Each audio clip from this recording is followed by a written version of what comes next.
welcome to Planescape in Search of the Stars, part 3 of 3. I have put a question mark on it because we'll see how good these guys are at playing D&D, I guess. But yeah, this is a kind of side story or mini campaign. We decided to play as some of our other players were absent, and we thought we'd give it an extra session so that we could do a bit more exploring it to solve their problem, to resolve their mission.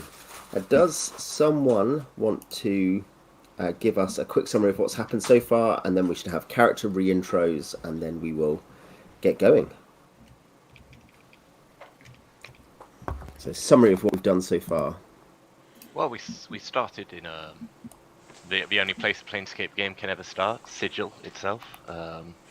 We'd been given this job, a simple delivery job, made a little bit less simple by the fact that it requires, planar travel. Where are my notes?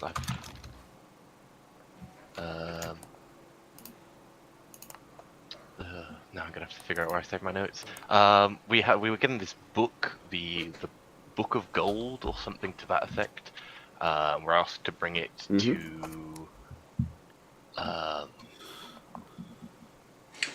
Arborea. Yeah, somewhere here on Arborea. Some guy in a floating temple that we can only access via certain routes. Yeah, it was the forthright Gossamer Lion, who's an Eladrin at the Court of Stars in the Realm of Arvandor, the kind of the Elven realm. Yeah, the Elven realm.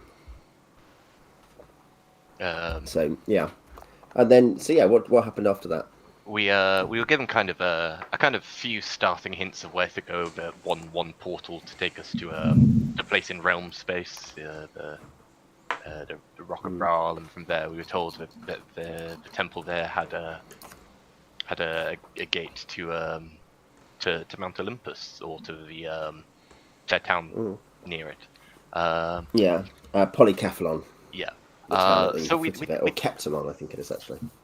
Yeah, we did have a little difficulty. There's a night hag who wanted something from us to use her mirror. Naturally, as people of common sense, we said no. I'm not sure common sense applies to how we actually resolved that.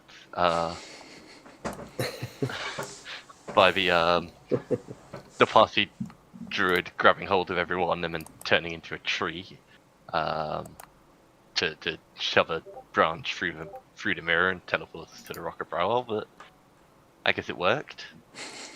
When we got to Bral, I think it was the priest of Mars there. Zeus. In fact, Socrates is the priest of Zeus, isn't he? Zeus, right.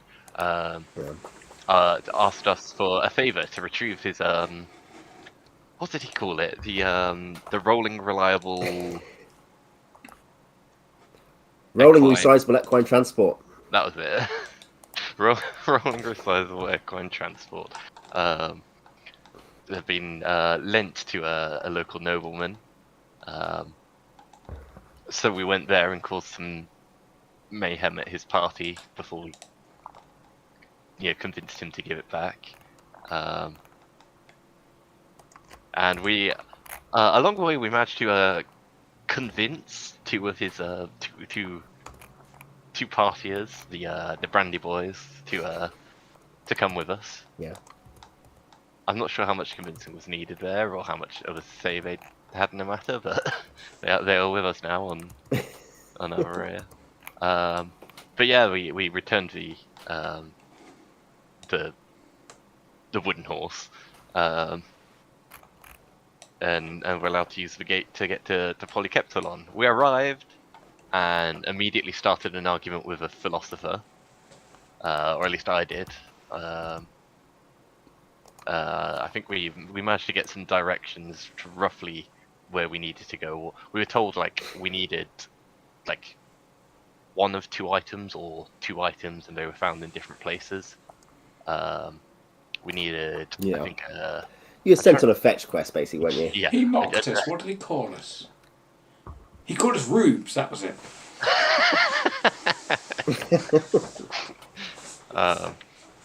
The only thing Simon remembers about session 2, apparently, is the beginning where he was called a rube. It was a slight that I have not forgotten. We were told about a few different things we could fetch. One which was way out of the way, and we decided not to go that way because it was way out of the way. And two were in kind of the same direction. One in, I think, this town, Brightwater, this kind of gambling town. And one slightly further off in some... Well, it's a realm. It's the realm of Timora and others. Ah, that makes more sense. Yeah. Yeah, and then the other was off in this this giant ruin, which I've forgotten the name of, and doesn't look like it's on the map. I don't think you weren't given a name. It's just a giantish ruin. Well, that makes from it easy for ancient me. times. Ancient times. That is very old. Yeah, so in Brightwater, we went to a casino. We started kind of, doing casino things, try and find. There was this Eladrin we were looking for, I think. I forget her name, but she had a name that was like a title or something. And I don't remember who it was who found it. I think it was Lady Resplendent in Gleaming Mist. We didn't find her immediately, but we did find a tiger man. A tiger man who was willing. A Rakshasa who was willing to make a bet. Best me in armed combat, and I'll, give you like 1,000 gold gem or something. Well, he said he would.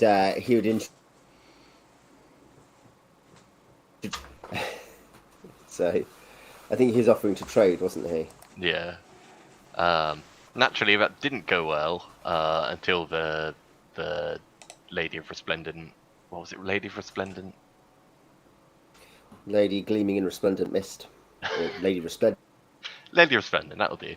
She turned up at just the right moment to stop. I can't remember what your character's called, BH. Orichalcimar. Orichalcimar, yeah. You stopped you from getting pasted. Well, I believe we agreed it was going to be non-lethal. You took him for his word? Yeah. Yeah. Look, you survived it better than most of the party did last week's Dark Sun session. That's true. Yeah, and she gave us the MacGuffin, which is some magic rock or something. The Tulani Jacinth, which will point the way to the stars. It's like a key. When you're there, it will kind of reveal it, and so you can enter it. But yeah, you still need to find it, which is why you've headed off to the Giantish Ruins, isn't it? To find a map. Yeah. Were we not ambushed by elves in the forest, and that was the last thing that occurred? Yes, you were. Ambushed, that was the last thing that happened, yeah. Yes. They didn't actually kill us, even though Brock nearly started a fight. But yeah. I'm not sure it counts as an ambush if they don't. No, yes, you were ambushed non-lethally by Sylvan elves. They all look but yeah, he did warn you about they warned you about that there were giants in the Giantish Ruins who seem to be searching. Also, despite having a dark elf who they didn't like, it was the dwarf who was the most ornery and almost started a fight. Yeah. It was a bad mix that you just about escaped from with your lives. Malari's always up-to-date map of Arborea is allegedly in the cyst of the Storm Giant King. So you are heading on there. Beej, do you want to remind people what your character is in 2 lines, 2 sentences? I am Orichalcimar, a priest/wizard combo for the big elven guy that I suddenly forget the name. Corellon. Corellon Norathian. Yes. Yeah. This was the redeeming feature of that discussion, was that as a priest of Corellon, they were like, okay, you're okay then. Yes. And I'm an Asimar, so I look all nice and proper. Shiny, yeah. Alex, what about you? I'm playing Brock Gloomdust, the dwarven priest of Vergenane, the god of the dwarven god of kind of thievery and money. Yeah. So yeah, you're like a priest, but with limited thief skills, aren't you? Yeah. That's the gimmick of that specialty priesthood. Yeah. And Simon, you're playing? Joxor Moldwalker, a Fey Druid, a Dark Elf, a connoisseur of fungi from a realm that no longer exists, I believe, or was destroyed in some way. But he can't remember too many details about how it was destroyed, unfortunately. No, yeah, you're half drow, aren't you? Half drow, that's it. Yeah. Grey druids are I like mushroom druids. That's their as opposed to plains druids or forest druids or whatever. They are mushroom druids from the Underdark. So yeah, we've got a very priestly party. All three of you are priests in some way, aren't you? Albeit very, very different kinds, like super different kinds. Yeah. It's like a general synod. Yeah, yeah, the different factions of the synod. Cool. So yes, you were sent on your way by the Sylvan Elves with that warning, led by your priest of Corellon. And yeah, I guess you had arrived more or less. We'd said you'd started to get to the outskirts where we finished it, I think, last time, which is that you can see in a somewhat forested area. It is more overgrown on the outside than in the centre. A place of vast ruins. Let's get some music going if I can find an appropriate one. But yeah, you can see vast ruins, twice or more human size for houses. You know, you get the general idea what you expect from this sort of place. Some of it looks a bit like the Olympian architecture. Other parts look stranger. Some of it is very, very angular and slightly unusual to your eye. But yeah, you seem to be in the kind of more ruined outskirts of this. There are some large, I guess, houses or villas or something here. You can see down towards where the centre of this place is a bit clearer around, and you can see some very large buildings there. That's at this point a couple of miles away.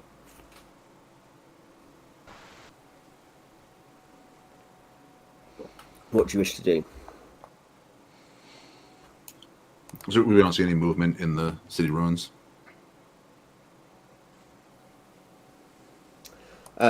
Not immediately. I guess if anyone has any special NWPs to be relevant, you can see. I mean, as in you see occasional animals moving around in the woods, and as you know, if you stand still for a while, you'll see there are things around in the forest, but you don't immediately see anything down in the city, in the city centre.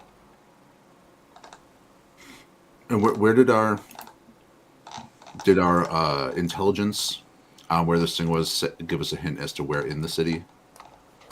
Yeah, it's at the main square. One of the big buildings on the main square is the Cyst of the Storm Giant King, and in there, apparently it should be was a sort of strange quasi tomb. In the great antechamber, various artifacts were on display. Is what this guy said. Your halfling contact, Pimpom Truffle Sniff, and that there would be this would be an artifact probably in the antechamber, which was the sort of in a way a gallery of fine artifacts that was where had been spotted by previous explorers. By rumour, at least. Well, I suppose we should try to be as stealthy as possible and sneak into the city. I can cast invisibility once, so I could perhaps, scout ahead a bit, come back, let you know, it's clear, and then proceed a bit forward, so on, so on. Mm-hmm.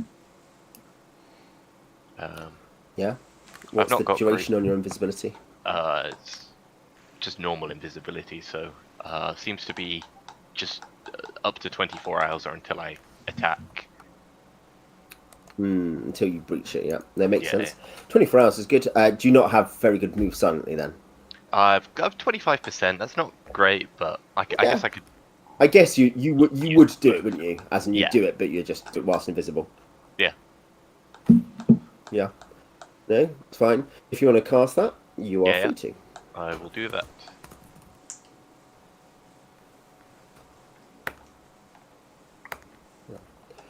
Yeah, so Brock, the little dwarf, disappears from in front of you and begins to creep away fairly quietly. You know, not he doesn't simply disappear towards you.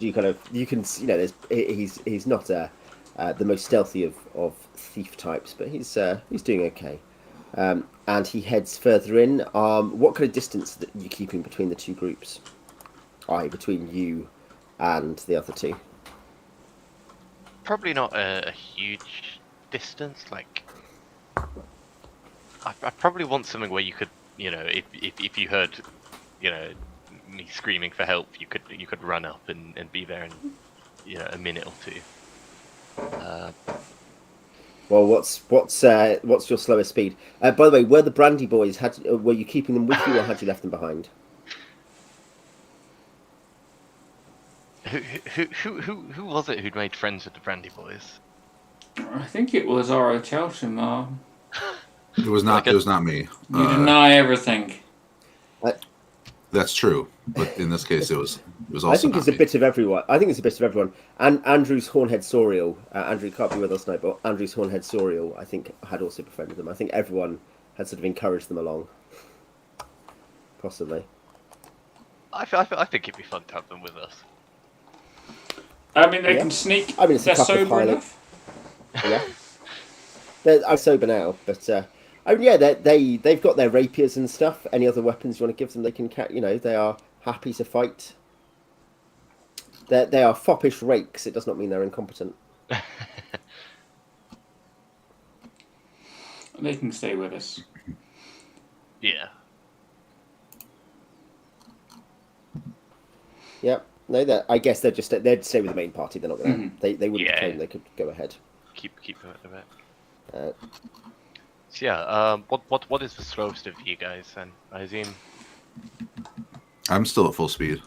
Yeah, so am I. Was that 12? So is that 120? Yeah. As in, is that 12 in each case? Yeah. Yeah. Yeah. So you can go at 60 or 120 then, depending on how fast you want to be able to go. As in, if you want to be able to catch up and attack, or if you want to go. I mean, we don't need to go fast. I think if going faster will make you more likely to make noise, we might as well go slow. Yeah. Well, I'm just thinking about the distance you keep. That's all. As in, are you going to go 60 away or 120 away? 60. I mean, they move 120, right? So wouldn't that take them? So that'd be 60 plus an attack, or 120 without an attack. I think 120, because if it's something like I don't one attack will make a difference. And presumably, you would also be running back towards us. Yeah. Oh. Yeah. Yeah. No, makes sense. Yeah, I guess. Yeah, you'd split the difference in your running, hopefully. Great. Okay. In that case, does the main party, as you go down, do you want to D6 encounter check as you go down at a quietish pace? You're not trashing your way around. You're going as quietly as you can without being able to be thieves or whatever. Do you want to roll an encounter check? I guess Beej. D6.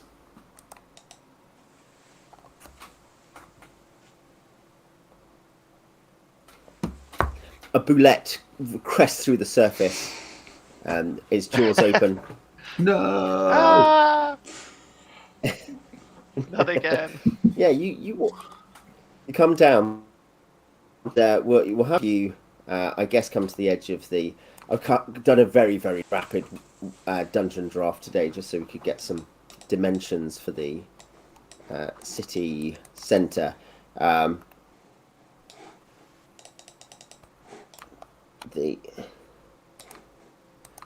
think the roll 20 squares are.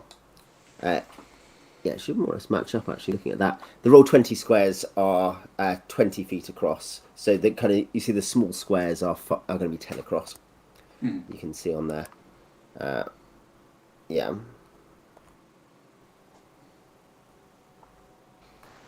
I will get the party token. I guess I should get a separate. I need 2 tokens, don't I? Because I've got a sneaky dwarf. We don't actually have Planescape PC tokens. Not that it matters too much, but yeah. And I'll say that's not what you've landed. You're coming in from roughly there, so I'll dump you just on the edge there, and then.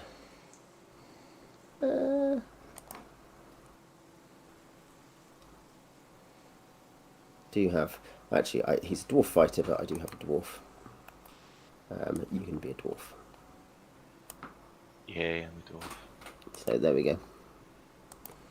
I will. I'll bind that to you, Alex, so that Yeah.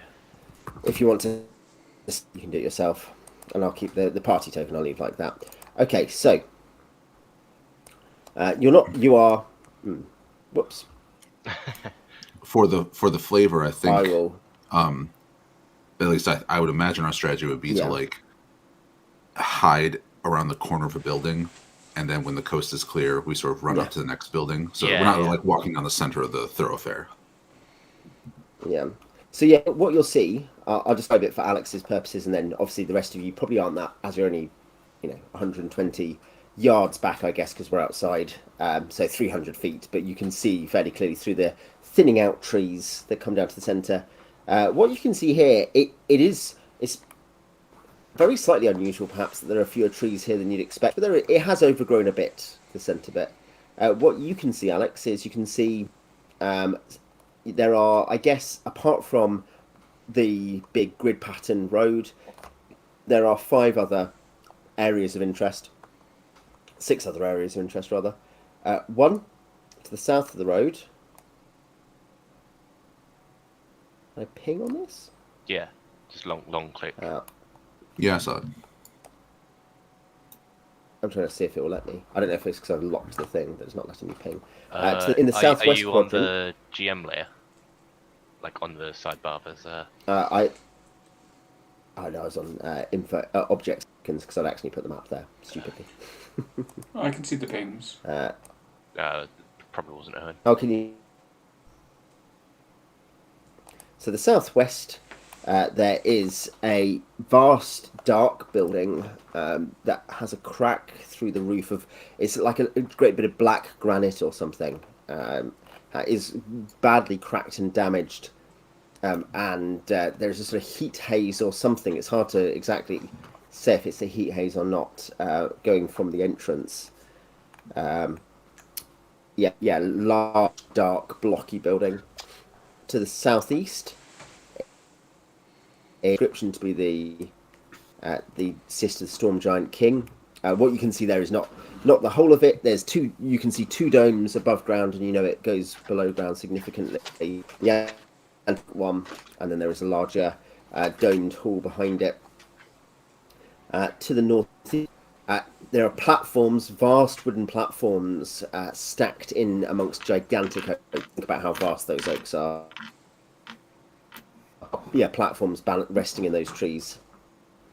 In the northwest, there is tower, which, as you look closer, you notice is not attached to the ground. Its foundations are floating out from a hole in the ground. It's slightly leaning and floating in the air.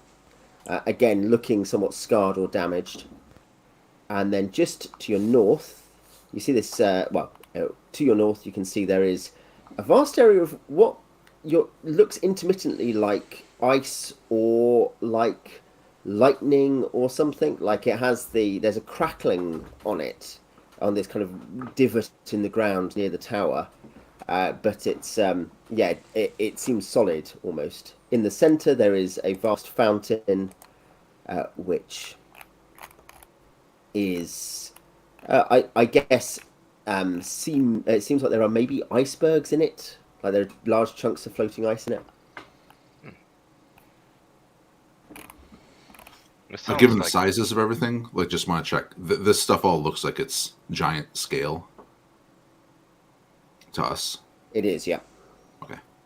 Yeah. They mostly sound like different, giant habitats. Effectively, you've got something fiery to the south, and what sounds like a cloud giant tower to the north. And the only thing that's strange is the tree house. I don't really. An emissary? Is that It's just maybe gigantic druids? Like hill they're giants, human maybe? druids, but they're gigantic. Yeah, I don't know, but we know that our real objective is not to go wandering in these other buildings, even though there might be rewards in them. It's also more danger. Yeah.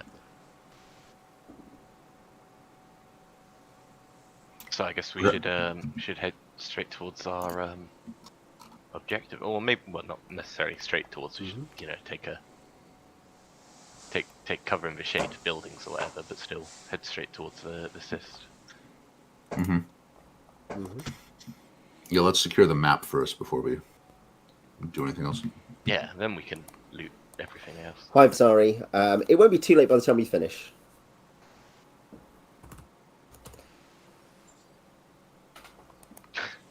Yeah, We where are might you finish going very now? early when we all die here. Are we disreputable now? Yeah. I've never been more offended. Well, you in are, my Alex. life.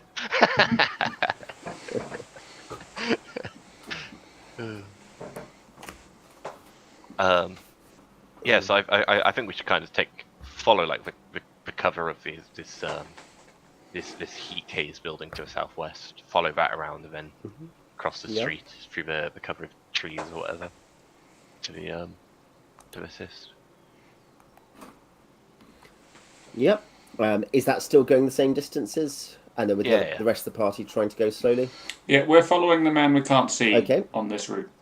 Well, I've come back and whispered like, do that. Do as I say. Alex, could you roll me an encounter check at D12, please? D12. Roll a D12, yeah. Yep. And then the rest of the party, could you roll me an encounter check? This would be Jux rolling at a D6. Shazam! Jux slips on a tin can in the street. Yeah. Could you roll a D6, please, Simon?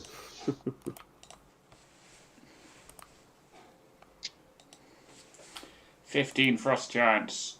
5. Leap out of the tower. Yeah, wait, they've been waiting for you.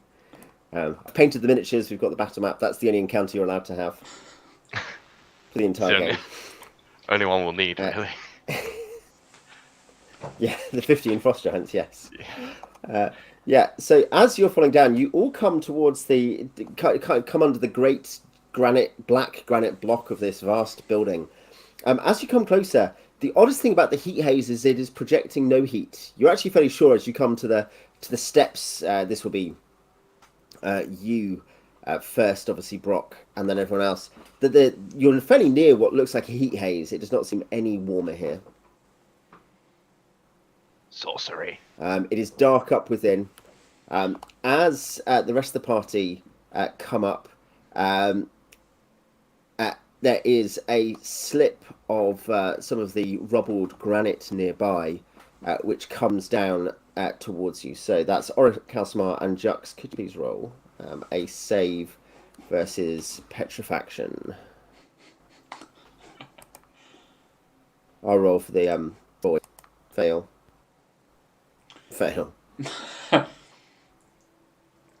Petrified. Jux fails. I failed. Petrified is one of the dodge saves. It's one of the dodge saves. So you each take 5 damage as these roll down, and it's quite sudden. You're kind of coming up and you're looking up at the weird heat haze that projects no heat, and the great crack, the building's roof of this great square top building. and then there's just a sudden slide. Actually, it's kind of weird. Like, it's not like you look at it. It's not like you thought, "Oh, that looked precipitous." Some of this rubble suddenly just topples upon you. Underneath it, probably some smaller fragments hit you, and you have to dive out of the way fairly painfully, jarring yourself, knocking your bones.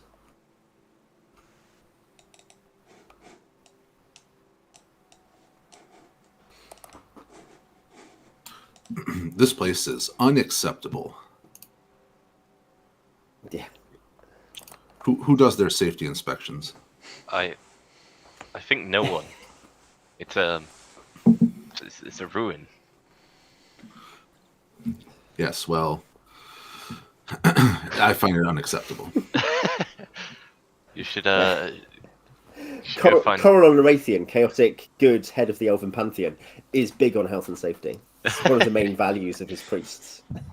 You should go find the big giant guy in charge of this place and put in a complaint. Well, at the very least, they can put a sign up warning people of the danger. Oh, they did, but it was 15 feet off the ground. And written in a language that we don't read. Yeah. I don't think any of you have Giantish, no, from what we discussed last time. No. So yeah, you're sheltering near a fairly normal-sized tree for you, compared to the oaks in the northeast, which are like, you can see the scale, by the way. You're like, normal big tree, absolutely enormous tree.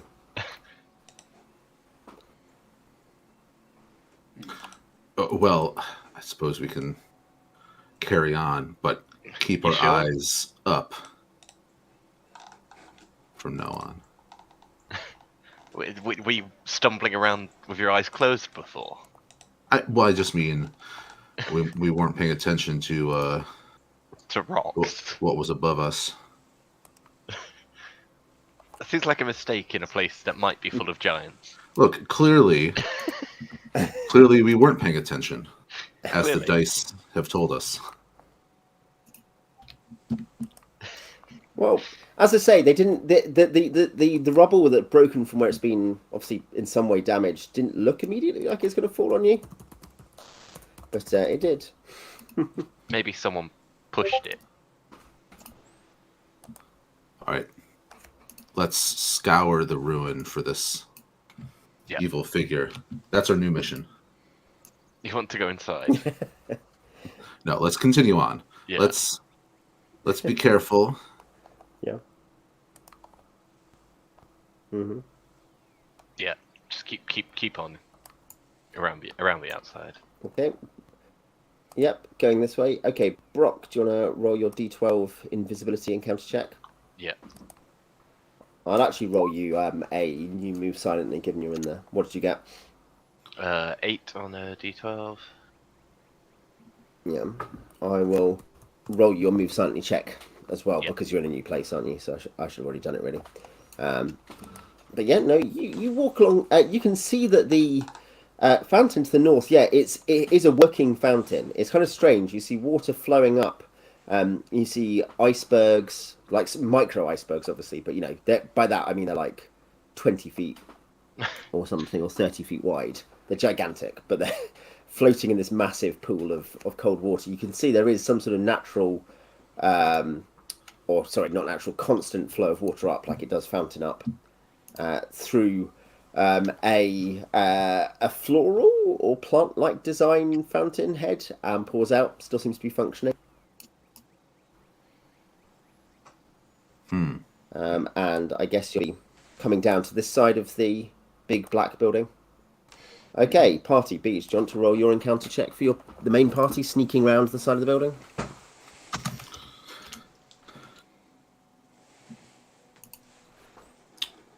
I would. But roll 20 doesn't want to let me. Oh, for God's sake. That's why. A boulette emerges from the ground. That's a D6 check for the as in a DC table. It's a D6 table. D6, you say? Yep, that's right. Let me just get all the ones out. Mm-hmm. Could you please roll me a D10, Beach? What'd you say? A D10, please. This feels uncomfortably like an initiative roll. Initiative roll. It's a surprise roll. You emerge round and see. I mean, I should be able to get a token. You see a hulking, and he sees you. A hulking giant figure, not one of the biggest giants. A fairly slovenly looking figure, who is, I imagine, carrying a club, and has a bag swinging from his waist. I'll set counter for him. He sees you and you do not understand, and begins to reach for the bag at his waist. Cast charm. Once I've got the token. Yeah, I mean, you can work out. You can decide actions. Obviously, you can discuss what you want to do. As I'm the one spending time uploading him. But I should probably, as he's instantly aggressive, I should probably get some. What's it? Hujar's up. Should I put the same combat music on as last time, or do you want different combat music? Different. We don't want to relive last week. At least not in Planescape. And you should not be typing the stream "Welcome to Planescape" because it doesn't work the same way. Yeah. I will attempt to charm him. Yeah. By casting charm. Welcome to Duxon, I think, has a particular vibe, doesn't it? Yeah. So he's not that large, by the way. My word, look how big the counter is. It relatively. Yeah, he's not that big. All the better. It's fine. Up with. I quite like Field of Heroes. Let's put Field of Heroes on. Not that you guys are that heroic. You're not even trying to sneak around.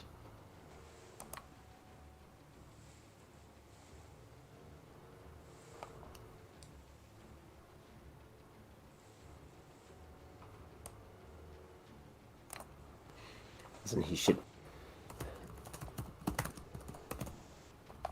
a square, I guess. He might technically be smaller than that, but I'll leave it relative to that so you can see. You've got a rough sense of what you're doing. He is about 16 feet tall. He has a club. He has a bag with what looks like rocks he's beginning to pull out. And yeah, he looks like he wants to smash you with stuff. Charm him.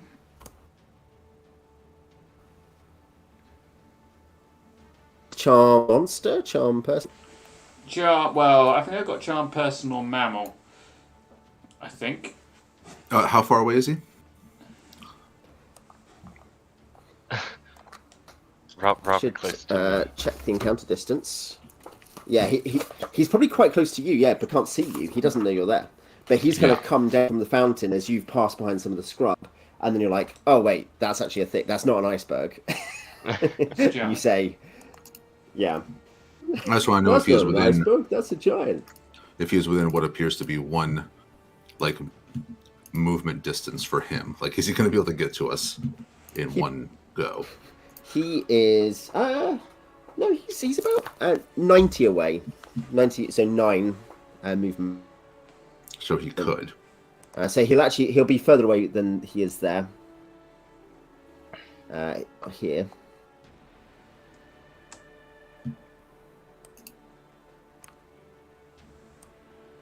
I will leave him at that larger size so it's clear, what you're talking about. But there you go. So you're kind of coming round through the brush. I'll move you slightly further away as he comes around the side of the iceberg, which is why there's mutually no surprise. You just see him come behind brush, and you didn't think there was anything there. So, charm. I don't think charm personal mammal would work on a giant. I think it'd have to be charm monster, I'd expect. How tall does the building say that, next let me to check. us? I'm just how tall? The behind you is like 40 feet high or something, 30 feet high. Charm person appears to affect any humanoid and its interpretations for a game that we don't play, Alex. Yeah, do giants count as human? I don't think so.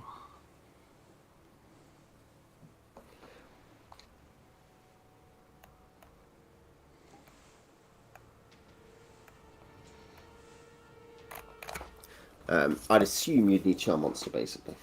Okay, fair enough. I'm pretty sure I don't have that. It includes smaller, it says specifically. So a 10th level fighter could be charmed, but an ogre could not be. How rude. You can do something else, as in you were nice. So.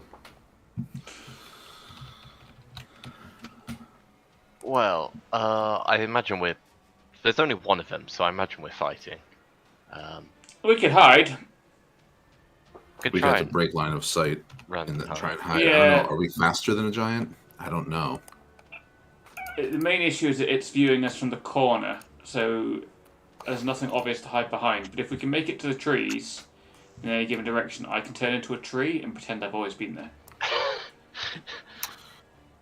I mean, yeah, that works for you. That does work for me. I have something I could do, and I was worried I would leave you stranded, so maybe if we both have a plan. I'm in favour of the run and hide strategy rather than fight the giant. But what about the Brandy Boys? They can run. Where's the entrance to this building that we're sneaking around? I think The one with the heat haze to it? Yeah. We went past it chucked a brick at us. It's behind you. It's behind you in the centre of that northern. So like, I don't really want to run through the heat haze. Find out how hot it is. Obviously, magical trap thing. Yeah, the Brandy Boys have a tough time. We should tell them to run and hide. Yeah, I turn and tap one of them on the shoulder and say, now would be a good time to work those legs. I guess we're not fighting then. Yeah, I guess like if the door is about there, then trying to hide inside this building would probably work. The only thing I'm worried about is that this giant is not actually alone, and if we hide, he'll just go get friends. That could be a problem. But I think it's too late. We've deliberated enough. Yeah. I mean, if we have a loud fight, then if there are friends around, then they'll possibly come and investigate. Yeah, I don't think we're going to take him out in a single round of combat. We don't have sleep. We don't have charm. Monster. To my knowledge. We don't have silence. I have silence. You have silence. Silence 15-foot radius. So it covers just the giant. Because he's a giant. Can you attach silence to a thing? What do you mean? Like if you cast it where the giant is, he's just going to move out of that space and then he won't be silenced anymore. But can you like attach the silence to a creature so it follows them? Let me check. Spell. Even then, I'll say I don't like the idea only because that will make you visible if you cast that spell. Yeah, well, I guess it depends if you think silence is an offensive spell, but yeah, it probably does. I am offended by it. Casting things on, doesn't it? Most spells, yeah. Things like Bless specifically don't, but most things. Okay. Well, I think I know what I'm going to do. Well, I was going to say declare your actions. That's how that works. So just pick your actions. No, and I'm gonna keep it to myself. I'm just gonna say I know what I'm gonna do, and I won't turn and run. Yeah, I'm gonna run as well. Wait, can you run? Can you cast a spell and move in the same round? I keep forgetting this. Yes. Yeah, Okay. You can. Yeah, then I will run. It's an action. Yeah, I will run with Jux, presumably back this way. And while I'm running, or at the end of my run, whatever, I'm going to cast Spider Climb on myself.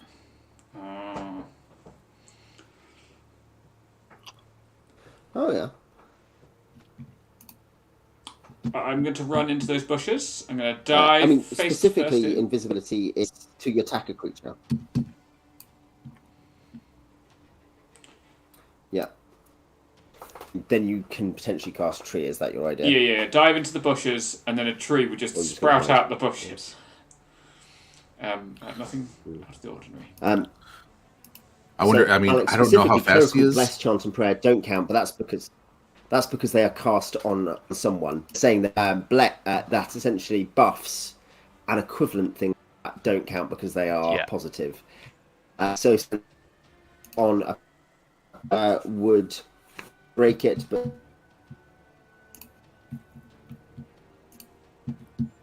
Okay. I was just going to say, Jux, if you're fast enough, if you could get around this corner of the building before you turn into a tree, it might make the ruse go easier. But It would make it more effective, but I think the giant's going to be quicker than us. And that would be, I think, a full move to run around the corner of that building.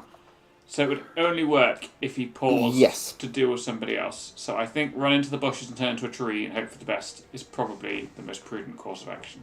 Mm-hmm. What about you, Brock? I think Brock will kind of cautiously...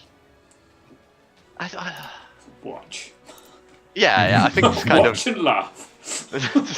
just kind of lurk in the shadows and watch in amusement.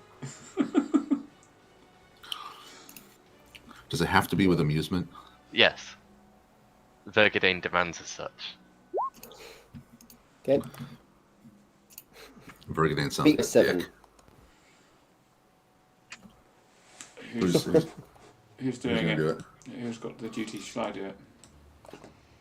Yes. I think it was probably you, Jux, because Beej got the encounter, and technically, technically Brock is not engaged. So Thang goes fast, but you're 90 yards away. What's the range on this guy? He's picked out a rock. How far can he throw these things? Yeah, he's got range. Throw it to 2. He'll throw it or cast some R3 for it, Jux. Oh. So he are moving, you are running, but he's just able to throw within that. He will roll a. He hits he hits AC 4. Oh, sorry, he hits better than that. He hits. He hits AC.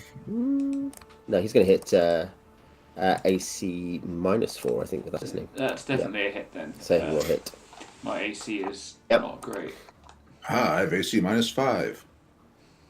Really? Yeah. No. Yeah, my AC is. And Jux, that's 7 damage as the rock knocks you over in your run, like cracks into your leg, and you kind of pull up and you realise, thanks, like your ankle probably. You're just able to stagger back on as you run into the trash over here, and the I guess keep running past in west because that's the way that you have suggested to them. I think we're gonna be split. While he runs that way, I'm gonna run towards the building. Obviously, my goal will be to climb up the building. There we go. Yeah, you're heading south towards the. I guess. I mean, you're casting Spider Climb. What speed is Spider Climb? 1. So in that case, you would have done that before the attack. You would have Spider Climb. Even if it wouldn't have mattered, you would have cast spell. Which is a small comfort, I guess. Yeah, I thought that rock was going to be way worse than that. I thought it was going to squish you in one hit. As many of these things are. You must have found a particularly small rock. Yeah, it still knackered me up pretty badly. Yeah. Well, these... Yeah, I was going to say, well, thankfully you have healing once. Yes, I can heal a bit of damage. You need a druid. I do actually have... I have a half elf. I do have. Is she half elf? I think Caroline is. Character from another game. You can have a half elf druid. She doesn't look very much like a drow. But yeah, half elf druid. And I will. That is going to be Jux. Let's have Jux control that one. So yeah, and then were you casting tree? Did you say as well? Casting tree And form. You cast tree because you've been hit before, because speed on that is 5, isn't it? So you'll cast that at 13. It attacks at 10. So yeah, you lose your tree. I lose it. Oh no. Yep. Yep. Okay. And I guess it will do a half move. It moves roughly man speed, your speed. It's a good thing that it spent time throwing a rock instead of just chasing us. Yeah, it's about the same speed as you. Yeah, so yeah, the distance is pretty similar. I guess I probably slightly closed it because your targets for movement were not your full move. The Brandy Boys are gone though. They are at the edge of the map, looking to hide in the deeper wood square, the city square. Round 2. What do you do? Well, now you've really put me in a pickle. You're fine. You're climbing up the side of a building. I'm not. That's the issue, is that you're not. If you had turned in a tree, we would have continued. But now you're stuck in the bushes. I think a lot of whether I survive on this will depend on whether we win the initiative roll. I think if we lose it, I'm probably done. The only ideas I've got are I can cast. I can't remember what it's called, but the spell that causes roots to come up and grab him, so he can't move very far. Or I do have a dose of hallucinogenic mushrooms. Yeah, it might be grasping. Entangle. Yeah, entangle. I have a dose of hallucinogenic mushrooms. If I could potentially... Is that so that Jux takes just to kind of chill you out and make it easier to die? No. I was going to put them in a ration and wing the ration at him and see if he stops to eat it. So I think probably I'm going to do that because it might save my bacon. I don't think I can do that and cast the spell at the same time. You want actions, so generally speaking. Yeah, so I will put the hallucinogenic mushrooms into a ration and I will chuck the ration at him and see if he eats that instead of me. Question. Yep. Is my measurement correct here? Is he 30 feet away? Like, is the measuring tool accurate on the map? It'll be twice that. It'll be about 60. Okay. Like double distance, say 60 away. All right. Oh boy. See, the thing is that I do have another scroll of spider climb to allow you to climb up with me. You'd have to chuck it down to me. I'd then have to... Or can you cast it on me? Yes, I can. Well, let me check this spell. Oh, it's touch. You'd have to get to me. Well, you're halfway up a wall, so that's not happening. Well, I haven't climbed up the wall yet. I've just got to the wall, right? Like, I haven't actually... He hasn't climbed up the wall. That's what I was going to do this round, is climb up the wall, but... Can you cast spells from scrolls? Are you a scroll caster? I mean, I can read. I don't know if that means I can cast scrolls. Well, I think you'd have to be some kind of wizard. Generally speaking, you can cast scrolls that of spells you can cast. Okay, it's not a spell that I can cast to my knowledge. Druids. So druids can use all magical items normally allow priests, except for those that are written books and scrolls, and armor and weapons not normally allowed for druids. You can cast it on Jux, but Jux can't cast it on himself.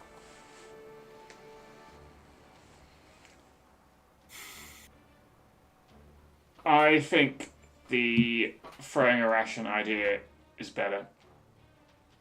I would recommend you continue to run as well, right? See if you can get some distance. Okay, I'll throw the ration first, then continue to run. Yeah. I will... Yeah, you know what? Well, obviously, if I'm standing right in front of the door, I'm going to not try and climb up right where the door is. I'll go over here. Mm-hmm. But yeah, I'll go around to the side of the door, Yeah, and yeah, I'll start obviously. running up the side of the wall, and then maybe once I get out of I get some cover. I can start harassing him from above, so maybe he'll ignore you, or at least have pause. Yep. So I guess I'm just moving, unless I can get all the way to the top of the building with one move, in which case I guess I'll shoot down from above.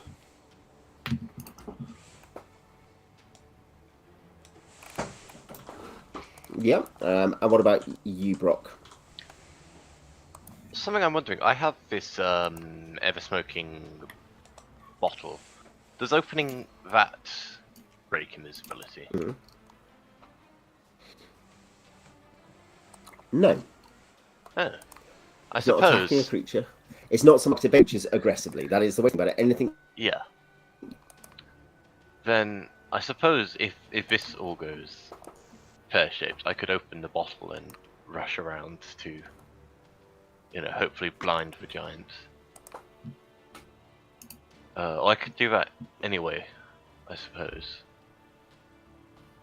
I mean, that interferes with the ration plan, so that'd be the only reason. That's a good backup plan, because either he will pick it up and eat the ration, or he'll ignore it and kill me. But it's kind of either I do it or I don't. I can't just wait. It'll come down to initiative roll, though, right? And distance. Because my ration plan, well, a lot of it goes on the initiative roll as to whether my plan works or not, and then his reaction, I suppose, as well. I think I should just do it anyway. Like Brock's far enough. He wouldn't have heard or seen the ration plan. So I think he'd just do it at this point. So yeah, I'll open my. Okay, call that we'll call that an initiative 4. Does an ever smoking bottle have a Initiative 4. Just opening it, probably initiative 1. I was gonna say, does it have a failure chance because I'm a dwarf? I'm not sure what items have a failure chance.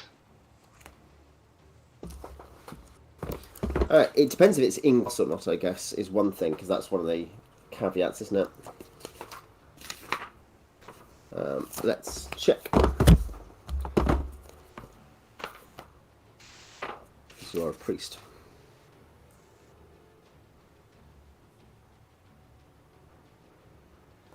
20 that are not specifically suited to the character's class. I would judge that this is suited. I mean, you're using it as a tricky thing. You're a priest of Fergadine. Yeah, that makes sense. The definition is class. Characters' class have a 20% chance to malfunction. So I would, given you're literally a thief priest, if you're a priest of Moradin, I think you'd get the 20% chance to fail. Right. Okay. Are you just throwing it, or are you throwing it, or just opening it? No, I'd open it and then run around, I think. Yeah. This would be, let's say, Alex. Yeah.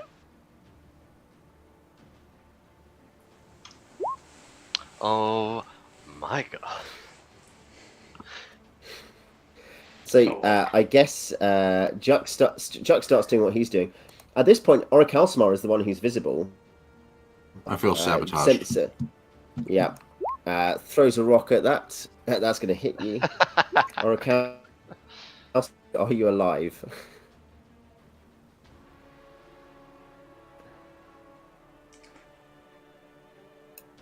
I took 10 damage. Orichalcimar.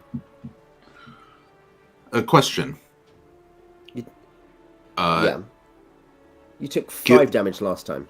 Yeah, given the difference in initiatives, like 7 versus 10, and the fact that I'm running up the wall, do I get up the wall at all when I'm hit by the rock, or am I still on the ground? You'll be partially up the wall, yeah. I say that because as the rock shatters around you.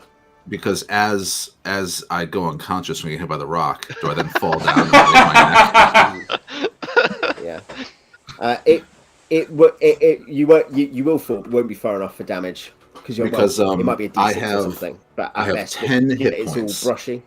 So you've beaten me by 1 hit point. Yeah. Orichalcimar. Orichalcimar drops. We had some other PCs who are technically in the group. Or the Brandy Boys. Are they? Do you want to? Which of instead?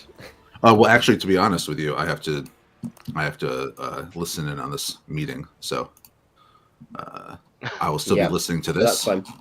But yeah. Yep. Well, when you're back, you can be a reinforcement. Okay. You can find out who survived. If appropriate. Okay. Jux, you throw a ration. Yeah. Brock, you come up to the corner with smoke pouring out of the bottle. And the giant is not super intelligent. Yeah. And I'll actually check twice because there are two things going on to confuse it. The stupid giant first stops at the ration as it is heading over towards the bushes, looking suspicious. It's not like, oh wow, I've been easily tricked by this, but it's just like, what on earth is going on? And then the smoke is pouring over around it. As good, the giant is trying to look like, well, why is there smoke? What's on fire?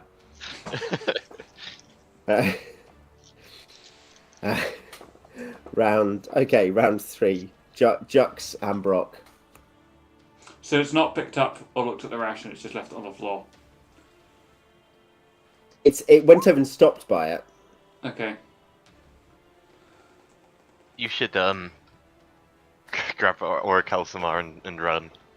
Yeah, I will attempt to pick up Orichalcumar and run for the corner. Because I could potentially use my healing on him. I've got Cure Light Wounds, so I could potentially bring him back into the realm of the living. What's your max press? What's your max drag? Max press mine's pathetic. My strength is 9, so my max press is 90. So it depends how heavy he is. Yeah, I don't know how heavy he is. Weight allowance is 35. Slowly, basically. You're not incredibly weak, but you'll just be kind of with him. I mean, it depends. I guess if you cure light wounds first when you get to him, then he'll then be able to walking wounded with you. I'll do that because that might be quicker, actually. Because he's going to catch us if he wants to anyway. If the giant wants to catch us up, he's going to catch us. So I'll run over and I'll cure light wounds on Orichalcumar. Yeah. Yep. Okay. And Brock, what do you... The Brandy Boys are out of sight now inwards. I think Brock is probably just going to start running circles around it, see if I can confuse it more with the smoke. I don't want to attack it. I don't want to break the invisibility, especially not whilst I'm this close. Ow. Yeah, Jux. I have not beaten your one. You're fortunate that it's deeply confused by what's happening. It's kind of looking at the smoke, looking at the ration, and swinging its club around. As Lux comes, I guess, and starts to. Are you dragging back towards the? And then you cast Cure Light Wounds. Do you want to roll your dice on Cure Light Wounds? So I'm rolling the hit dice, right? Yeah. Yeah. Okay. The D8. Yep. 8. So yeah, Orichalcumar is at 7, but he's walking wounded still. So Beach, can you listening in? Switch yourself to 7 hit points, and I guess you guys kind of drag yourself a little way, with Orichalcumar going at half speed or whatever, whilst Brock just runs around over here. Okay. Next round. Brock, what are you doing? I think the same again. It seems to be working. Yeah. And Jux, you just dragging, helping Orichalcumar continuing to hobble around the corner, and if and when we get around the corner, I might use my healing liminent on myself. But that's only if I get time. Yep. Okay. Alex, do you want to roll beat my 6? Yeah. I actually think I might try try get it to, if I can, like maybe, I don't know. I'm thinking if there's any way I can get it to maybe turn so it's facing the other way. It doesn't even look at. You could chuck the smoking thing, and then run yourself off, of course, and leave it just sort of fiddling with the bits and pieces on the ground. I don't want to throw the bottle though. Okay. It's a magic item, you know. You could cork it and run off, I suppose. Otherwise, it's just going to follow the smoke. Yeah. I'll just wait until Alex, you guys. you rolling a D10 for initiative? Yeah. Oh my goodness. I mean, these are comparatively low stakes. In the sense that it's not micro. Yeah, it continues to be confused. Yeah, Brock. It will wander forward towards the bush and like stamp on the bush whilst having picked up the ration and looking at the ration. It's not so stupid as to just assume that's safe and good, but it's just like, what's going on? What is this? Like, is this a trick? And then the smoke is everywhere. Yeah, great. Okay, so yeah. At this point, it can't see Jux nor a Kalkamar. It looks confused. It looks like it can't see anything. It looks kind of puzzled. Brock. What next? Well, it's a good start. Now I think I probably want to stop at a flask and run away myself. Yep, cool. I will roll you a what's it called? A move silently check. see how quiet you are. He does not seem to hear you as you more or less run past him. Like at this point, you're kind of stopping it and then running away. So, yeah. I won't have you roll initiative on that just because of that. He soon afterwards starts to head east again, now towards the cyst. Is that not where we're supposed to be going as the cyst, isn't it? Yep. Yeah. I will use my healing limit on myself, which heals 1d4 hit points. Because that's what I want to do. Ow. How hurt are you? I have 13 hit points left, so I'm not like. It's not great, but I've got 2 cure light wounds prepared. So. Or Kalsamar doesn't have many hit points. Yeah, I would save them for now. I've got enough to probably take a hit from most things. Basically, that's what I wanted to try and just get above 12, so I couldn't get flattened in a single shot. I have half hit points, but I don't think it matters because I can't do much. No. Can I even say, cast once you're back, spells? feel free to pick up another character. Like, can I cast spells in this state? No. The fine movement's required, and the kind of focus and clear voice are. Don't you even forget you flinch spells when you're knocked out. Yes, in fact, that's more to the point. As you've been unconscious, you could theoretically, to put it differently, you could be like, oh well, can't you memorize spells for the next day while you're recovering? But the answer is no, because you can't. You're too injured. You've basically been in a serious accident. All right, I'll bring in my backup character. His name is Stiv. Yeah. Is he walking wound well though? Is that completely? Stiv from when he was still healthy. He has 40 hit points. Yeah. Wait, this character is 2 levels higher than Stiv. Is that... It has less than half his hit points. Yeah, but Stiv's a half giant. That's because he's a half giant. Yeah, I mean, if you want to take the Hornhead sword or something, if you're looking, or any of the other characters. But oh god, I don't have the original character sheets open. I transferred Orkalsamar to a different character sheet for there's each of these. Rodon, who is a gladiator. Rodon. Let's just go with Rodon. If he's a gladiator, then he just hits things. That's easy. Yeah. I don't have to look at other things.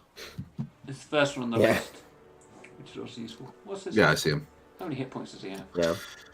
But he is an Earth Genasi, so he's got some powers. Okay, that's fine. Not too hard. He specializes in the Great Sword.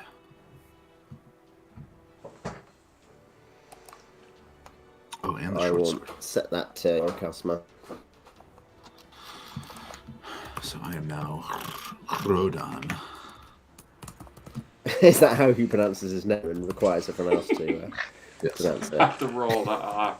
I need at least a 3-second roll, or it's not my real name.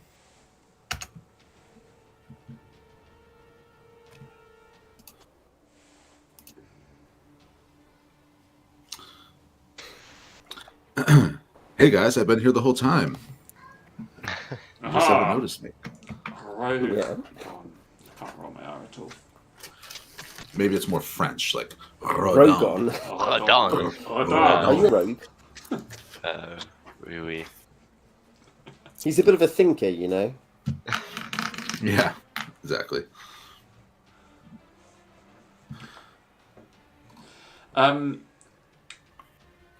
So do we just have to wait for this giant to leave the area? Because now he's like Well, right there where we need to go.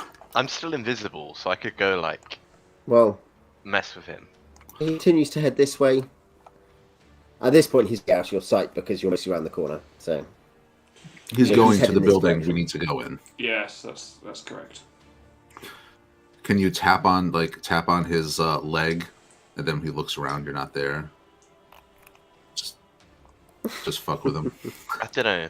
What could I like pretend to be some kind of like fairy or something and be like, hey, you know that other giant? You know that giant you hate? He called you fat and ugly, and then hope he goes and fights a different giant.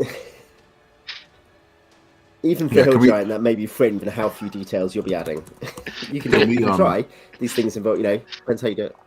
Can we spend the next week slowly driving this giant mad until he has a mental Try, break? yeah, that. I mean, yeah. We miss our delivery date, but man, we got this giant.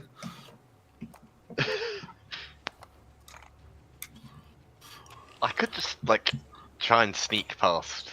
Like, Let's just see where. Yeah, I bet he went into that building. Let's just see where he is. We know that we Yeah. have to get.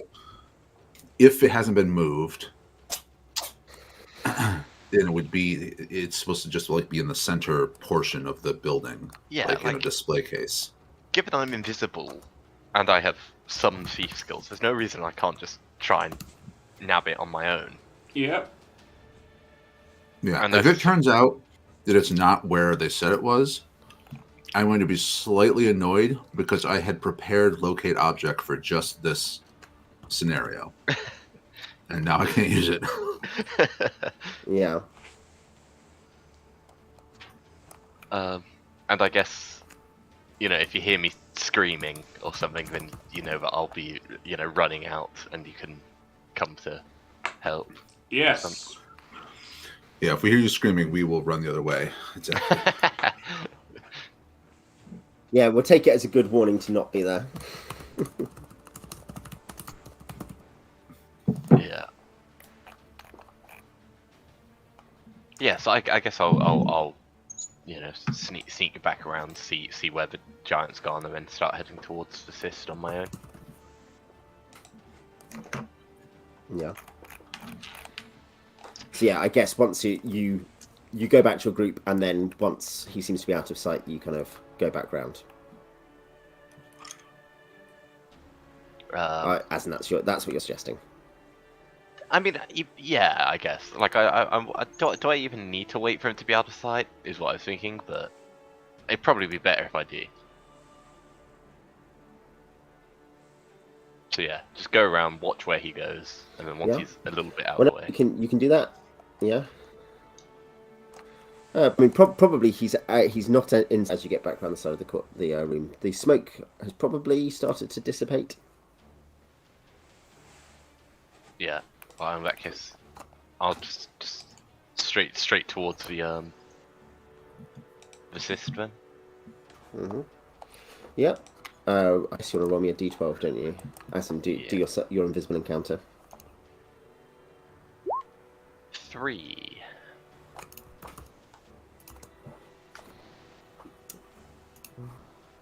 Yep. Okay. So you'll come to the after I guess it'd be a couple of minutes, couple of rounds, you get across that thoroughfare to the entrance to this. I mean, it's obviously still vast, but the dome on the cyst.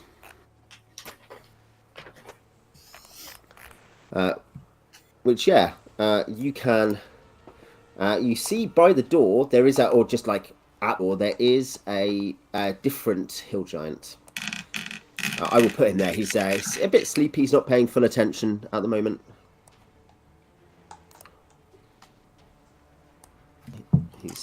That's not the right size. He's a tiny hill giant. There we go.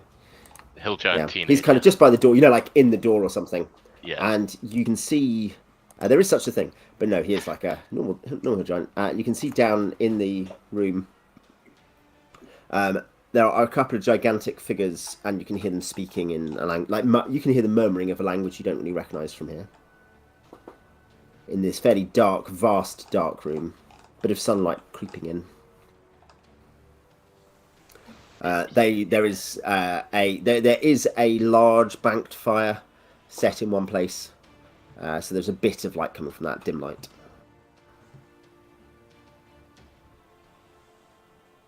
Yeah, I guess I should just sneak past him, like through his legs or something.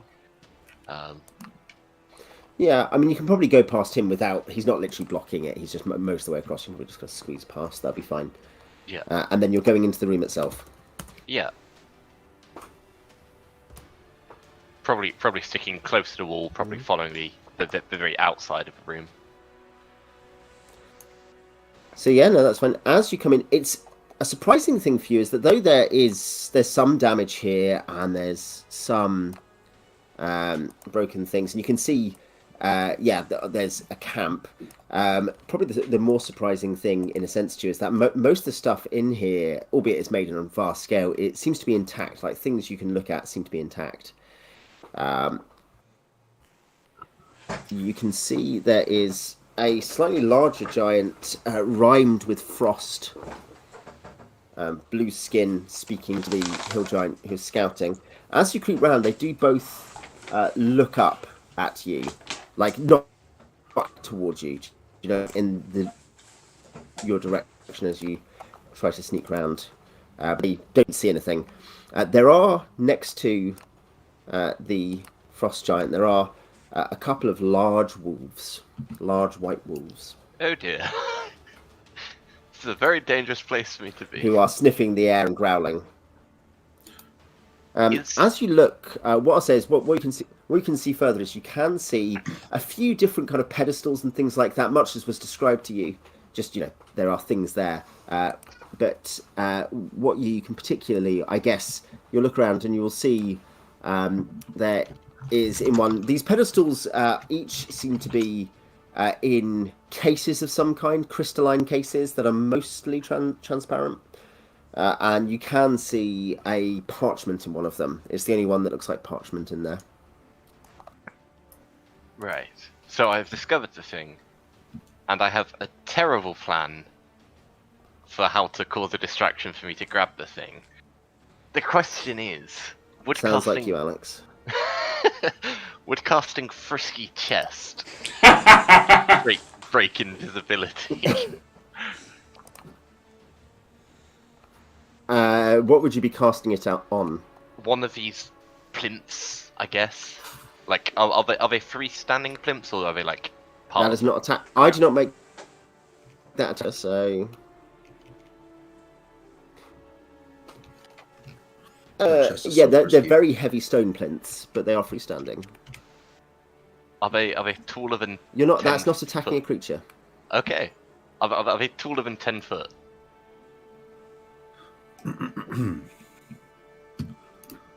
No, they're probably about 7 feet tall each.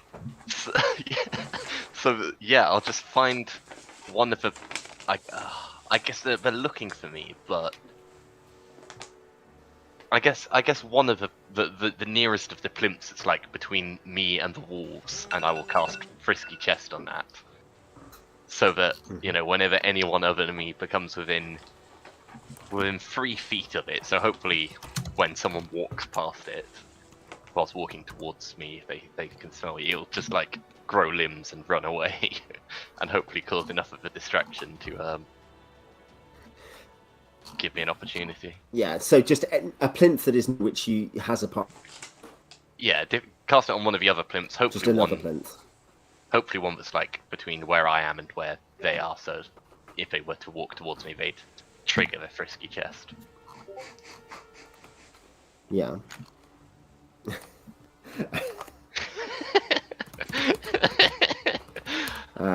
Yeah, that's fine. You can do that. I don't see, and that because verbal you can tend to do kind of under your breath. As I think the assumption with invisibility is that you can do it without being. You don't have to shout.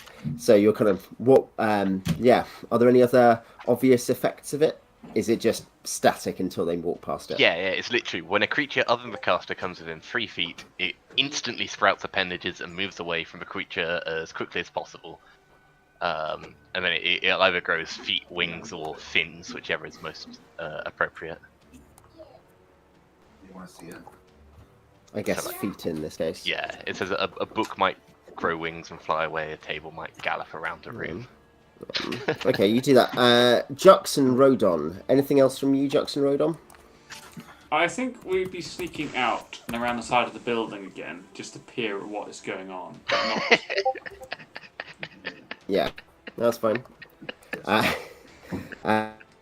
Should we have Simon? It can be your fault. This roll your encounter check as you come round. Oh no. Okay. What did you get? A 4. Could be worse.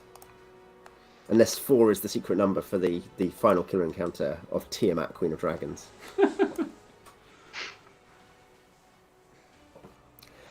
Yeah, you continue to head round. And Brock, you guess you do that. And cast Frisky Chest. Just trying to get you the relevant tokens for the big wolves, if I can find them. Are they yeah, what next, Brock? No, they are. Like, I think they are. They are just big wolves. So yeah, basically crag cats.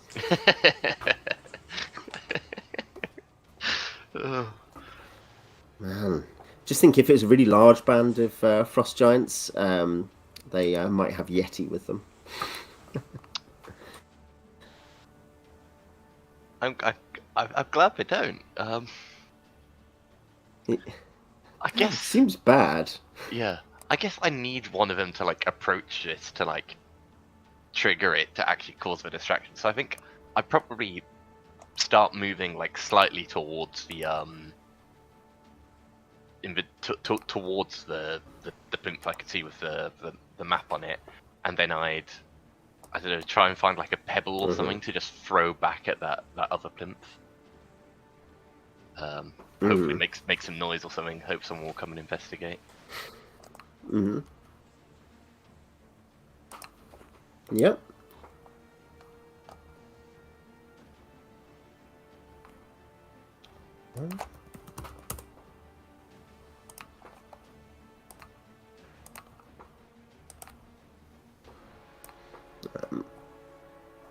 Yep. So you start to head across, and then I guess, as you say, you kick a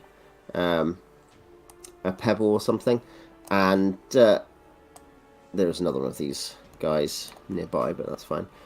Yeah, you kick it, and there are a couple of noises. The frost giant will stay there. The hill giant you've already seen. The guy who's half asleep stays half asleep. He kind of looks around, sleepily and groggily.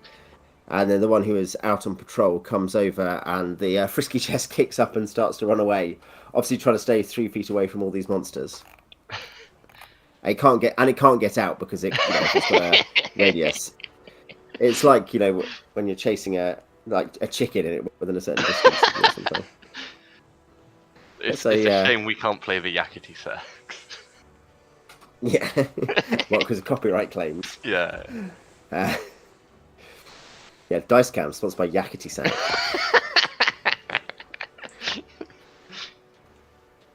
I mean, how are these guys even going to react to this?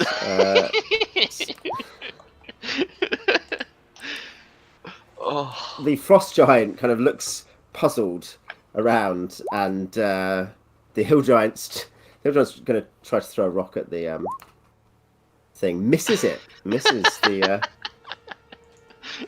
It's like it's a small. It's like a smallish target.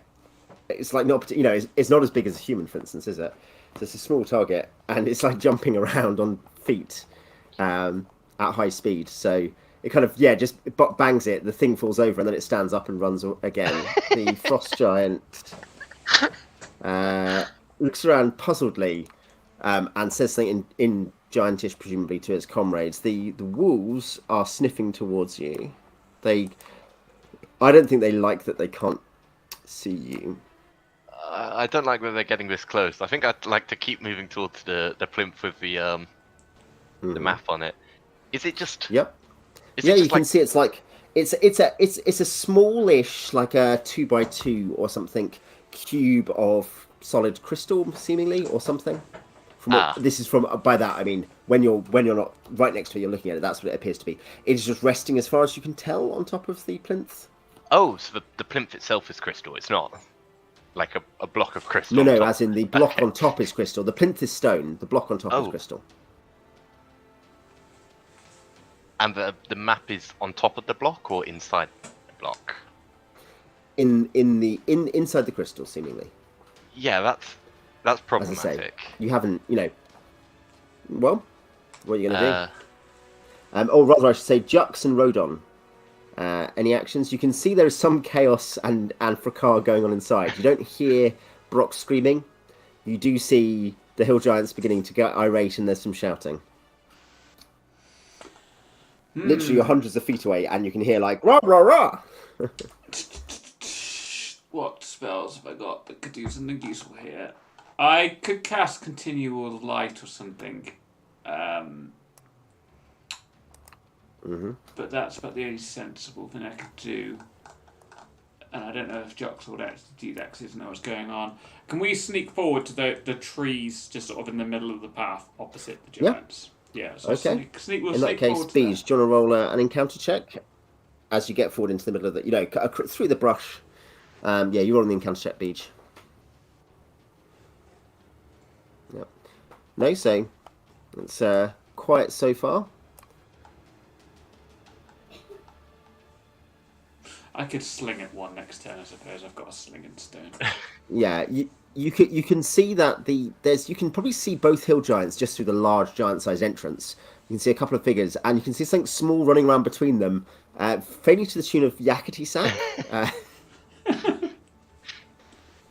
But you do not hear Brock screaming, which was the pre-agreed signal. So, yes, Brock, what are you doing? I wish I had like shatter or something, because that'd make life easy here. So obviously, if I just try. Oh, you know who did have shatter? Yeah, that's right. Stop! Don't die then. He's not dead. He's just useless. Inactive. Not dead, just dead weight.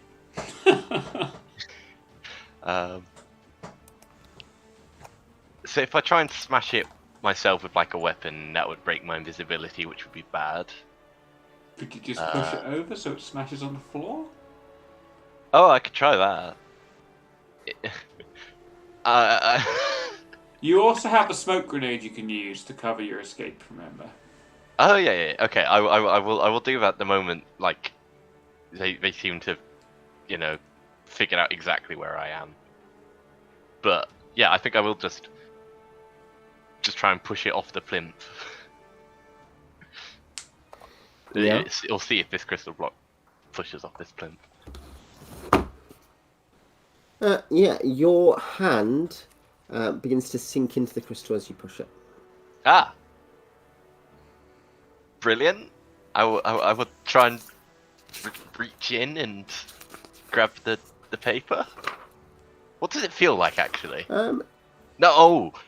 What does it feel like? Gomjabar. Fear. Fear is the mind killer. Fear is little death that precedes total annihilation. I am I am very afraid at the moment because I'm worried I've just shoved my hand into A gelatinous tube. Yeah. Yeah. Yeah, no, it's there's a constant tingle and slight shocks as your hand goes in, but nothing else seems to happen. I'll go through it. I'll try and pull the map out. Try and pull the parchment out. You get your hand on the map. It's very slow, and the crystal begins to wobble as you do that. As you pull it, like as if they're going at different rates of inertia, basically, aren't they? There's the speed and the velocity on them is different. Okay, let's check on these wolves. One of the wolves comes forward right next to you, growling, and prepares to attack you. You think, as in it looks like it's going to leap. What kind of penalty is it? It's effectively +4 for being to AC for being invisible, right? Yeah, that's what that says. I'll risk it. I'll keep pulling at the map. Yeah. No, you may. In that case, I won't worry about initiative for now because at this point it's only one of them looking at you, isn't it? I will check if it has. These large wolves have 1 or 2 attacks because they may have. No, just one attack. That's a good roll, but that is essentially a 12. Let's call it equivalent. Yeah. It hits AC 3. I have only AC 5. Ow. Yep. So as you pull it, your hand is on the map, so that's probably not a problem. It will hit you for 7 damage. It kind of bangs into you. You're not visible, remember, you haven't attacked it. Yeah. So what do you do? Anything else you're doing there, Brock? With the remainder of your turn that's not trying to grab it? I think I am just focusing purely on pulling this thing out. Probably muttering, get down, you stupid dog. Piss off your damn mutt. The yakety sack is continuing. The frost giant now turns round as the wolf does that. Okay, so you guys don't know what's happening, but I guess Brock, your turn. What's your declaration? Have I got the parchment out, or is it still? You've got the parchment out. You've got the parchment out. I mean, I'm still invisible, so I don't know if there's any need to pop the flask. So I think it's probably dodge the wolves and try and get away from here. Run. Actually, maybe. I'm thinking I'm thinking maybe pull off an item of clothing and drop it so that they can smell that as I run the opposite way. But then if I'm making noise, they're probably not stupid enough to fall for that. I don't know. I don't know if a dog would go for something it can see and smell or something it can hear and smell. Actually, dogs don't have great eyesight, do they? So they'd go by sight, sound probably more than sight. No. I mean, a ration maybe, but they're quite big wolves. Yeah, I think I'll probably just try and dodge. They are big wolves. Yeah, I'll try and dodge them and run away. I think. Dodge and run. Yeah. Yeah. Okay, beat my 4.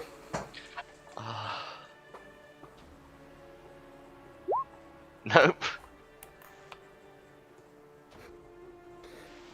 Well, you start moving. Remember, you're going to move on the 6, so you start to move. Oh, yeah. Guess the wolves will attack you on a 7. 1 is going to hit you. Yeah. I was going to say, how many hit points do you have left? Still got 29. Oh, yeah, you're fine, aren't you? Yeah. Yeah, 6 more damage. Basically, one of them, probably the second one that didn't attack you, didn't hit you last time. It didn't attack you last time. Kind of bangs into you from one side as you're running, creating more yelps. The giants, I don't know. The giants probably need. Okay, the third of these will be the frost giant. 1, 2, 3. So yeah, okay. The 2 hill giants don't really know what's going on. they're attempting to judge a situation where they cannot see anything and everything. The frost giant does see something. I mean, I guess he'll throw a rock at kind of just beyond as the wolf hits you. He'll throw it next to it, but obviously he doesn't know very well where you are. What's dodge? What's plus to AC? Is it 2 or 4? It is yeah. It's like a full evade. Yeah. At least it can be. I'm just going into combat. It's like a full defense sort of thing. Parry. It's called parrying. Oh no! Oh, parrying. In order to make yourself harder to hit, you can parry, forfeit all action. Oh, you can't attack, move, or so it's just the -4. So yeah, it's not. It's a full defense is you don't do anything else, which kind of makes sense. 18. He's going to hit you. Ow. With a bigger rock for 11 damage. There is like blood trailing behind you as you've been buffeted, and the rock. It's not like the rocks are hitting you in the head. It's just they're smashing next to you, and shrapnel flies up into your body, and I think, by the way, we're going to say that Jux and Rodon have heard you screaming now. Yes, I think at the rock I've started screaming. I will sling. Okay. I will sling whatever giant. The near side giant. Great. Yeah.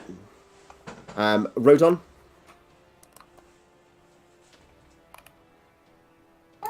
Well, what can Rodon do? Rodon prefers to fight in close up, it seems. It's a bad idea with giants. I think I have a javelin, don't I? I think I have a javelin. So I guess I will get close enough to toss that. Yes. At non-penalty range, basically. I take it. Well, yeah. How far can you throw a javelin? I don't know, but yeah, let's say that I get close enough. Probably precariously close. Well, let's do it. What else? Is Rodon going to do? He fights things. Yeah. And he is a gladiator. He does have some helpful benefits here. Like he's specialised in... he's proficient in everything, and he is probably specialised in javelin. I guess he is, because he'll have put a proficiency into it, so he will be. Okay. He is not proficient in javelin. He's specialized, or he's not specialised in javelin. He's just proficient. Yeah. Specialised in short sword. Okay, I'm going to get... Yeah. I guess, Jux and Rodon will shuffle forward through the brush. You're not spotted, so they're not looking towards you. Brock, what are you doing? I'm trying to think the best way of saying it. Yeah, running like hell. Running like a dwarf that's just stolen from a bunch of giants. Let's say Rodon.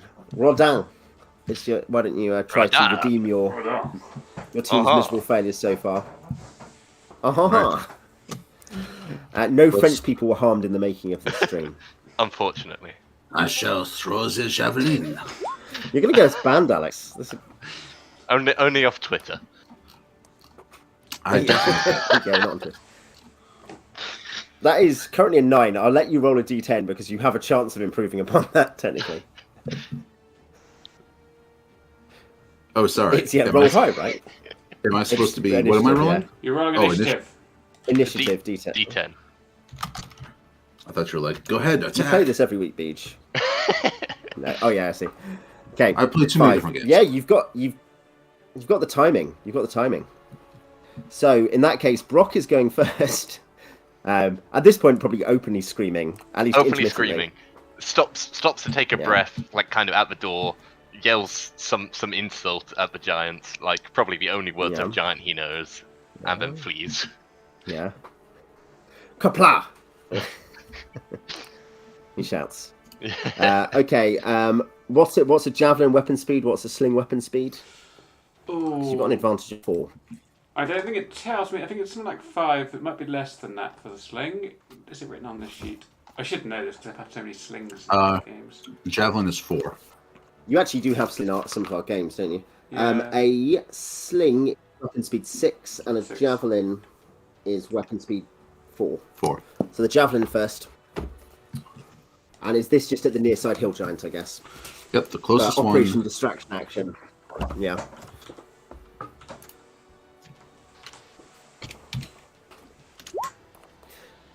These are large creatures for what it's worth, which will matter for the sling bullet at least. What's Doesn't matter Rodan's for me. Thaco? 15. What's your Thaco? So AC 6, that is. Yeah, that bounces off him. As in it hits him, but bounces. Sling for you, Rodan. All right. It doesn't matter. Because they don't have that. Yeah, that you'd still have an advantage of 2. Yeah, it'd go on 2 after theirs. Oh, that's unlikely. I think I'm Thaco 18. So that will hit AC 8. So that will miss. But yeah, you get its attention as Brock bursts past invisibly. I guess. Probably there. So, yeah, it will come out. It's functionally surprised, so it won't actually be able to like turn around and do something. The wolves, I guess, will chase, because they have a better sense of where you are, Brock, obviously. Yeah. You're still invisible. One of them might hit you. One of them hits, AC 2, so... It's fortunate these guys have small... One, it's fortunate these guys have crappy wolf attacks. They're big wolves, but their attacks are not. Yeah. Still going. Yeah. Yeah, the... Kill the wolf.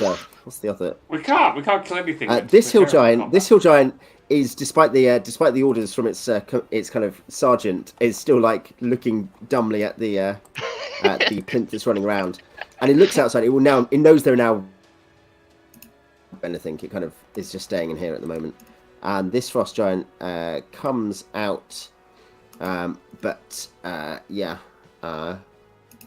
does not. Will come up to where he thinks Brock is, but will not otherwise do anything for now. Okay, round 2 of the full combat. What's happening? Cast Entangle and run. Mm-hmm. I think. No, good plan. Brock. I think probably. I guess you can hear Brock, so you can target away from him technically if you want to. Yeah. What area is Entangle? Probably I want to stick it on one of the giants in the hope that our initiative is high enough that we get one of them. Again, it's gambling on the initiative roll a lot, isn't it? Entangle's a 40-foot cube, so you can probably get all of them. Yeah, if I can get all of them and not get Brock, that's what I'd want to do. You can at least stick the zone across the entrance, being both the giants who are outside are at the entrance. The wolves are slightly closer. You could get them as well. You couldn't zone it to get the one inside. Yeah, I'm not fussed about the one inside. The main thing I don't want to get is Brock in the middle of it. But I mean, honestly, I think the most important thing is to get the wolves, because we can possibly outrun the giants. Okay, I'll dump it on the wolves, and then I'm going to turn and run at full pelt and not look back. Rodon. I have an item that I don't know what the heck it is. It's your beneficial round for specialized weapons, if that matters. Yeah, but it sounds like we're trying to get away. So, what is my lightning trident that says it has 5 times 5d6 lightning bolts? Does that mean I can basically shoot lightning bolts out of it? You can shoot lightning, yeah. Alex enjoyed this item when we were talking about. I was like, what item could he have? And I was like, I think he has like a Roman gladiator trident, but that fires lightning. Well, then I will. I mean, if we're starting to retreat, or are we? I don't know. If we're running the hell away. If we're going to run backwards, I'm going to blast off a lightning bolt to try to hit these wolves. Target. The old run and shoot. Yeah. Yep. That is a cast of a wand. You have to gesture with it, but you don't have to like do a particular maneuver with it. So, which helps, given you're not wanting to have a high speed, I guess.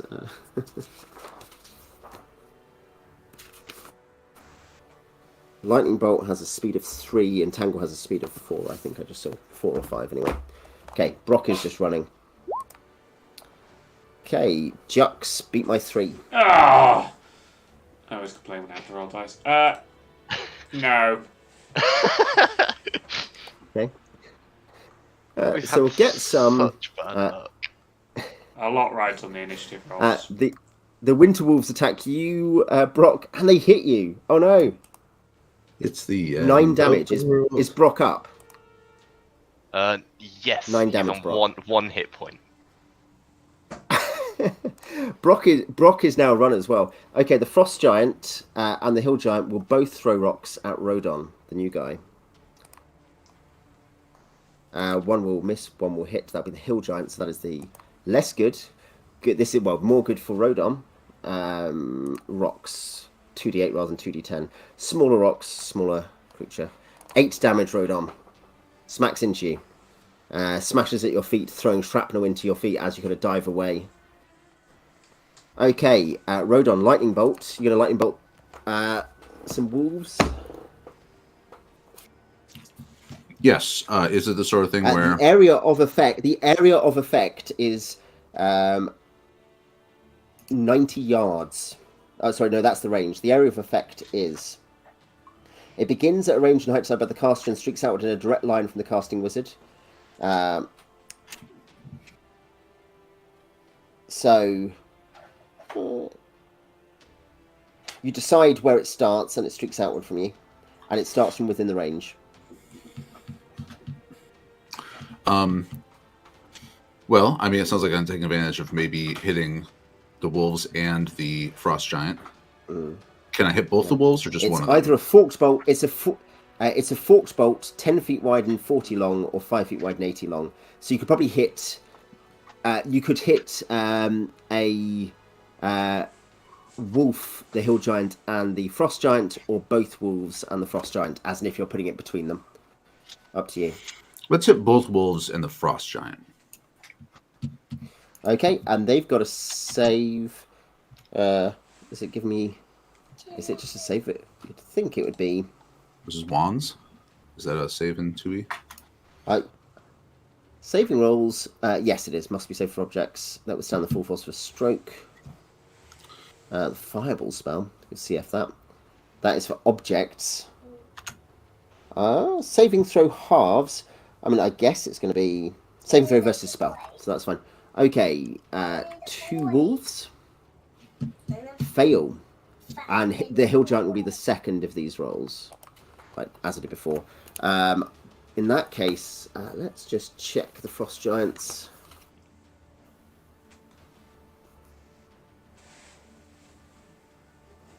The frost giant fails. The hill giant will, almost certainly succeed. Yep, the hill giant succeeds. In that case, yeah, you rolled your damage. Was that 19? And the wolves have 6 HD each. I'll do that. I'll do it in Discord. Sounds like you've cooked them. You've got a chance. 19 damage at full. Yeah. It doesn't kill either of them. Just use that, but it very, very, very seriously damages them. They are both fried. Staggering.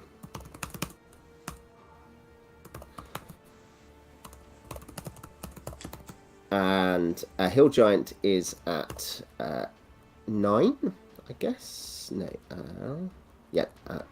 9, and the frost giant is at 18 damage. Yeah, that upsets them. That is quite painful for them. Okay, and that's their round. I guess this guy will start moving towards the fairly blocked entrance.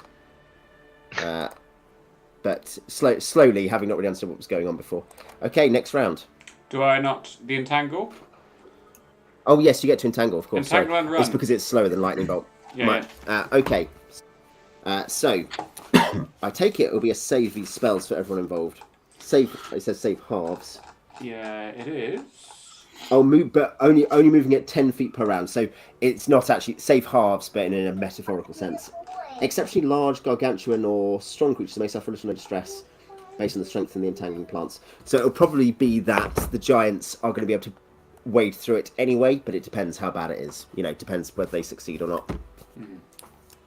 As to how fast they can go through. The wolves will be caught at full strength. 40-foot cube, so where would you drop the cube, roughly? Brock is probably out of that zone now, because he would have moved. Yeah, how do I pulse the map? Do I know how to do that? You hold down. You hold down. Long click was with Yeah, just about in the middle of here will do. Yeah. So 20 by 20, which it's going to be 20 by 20 because we're doubling.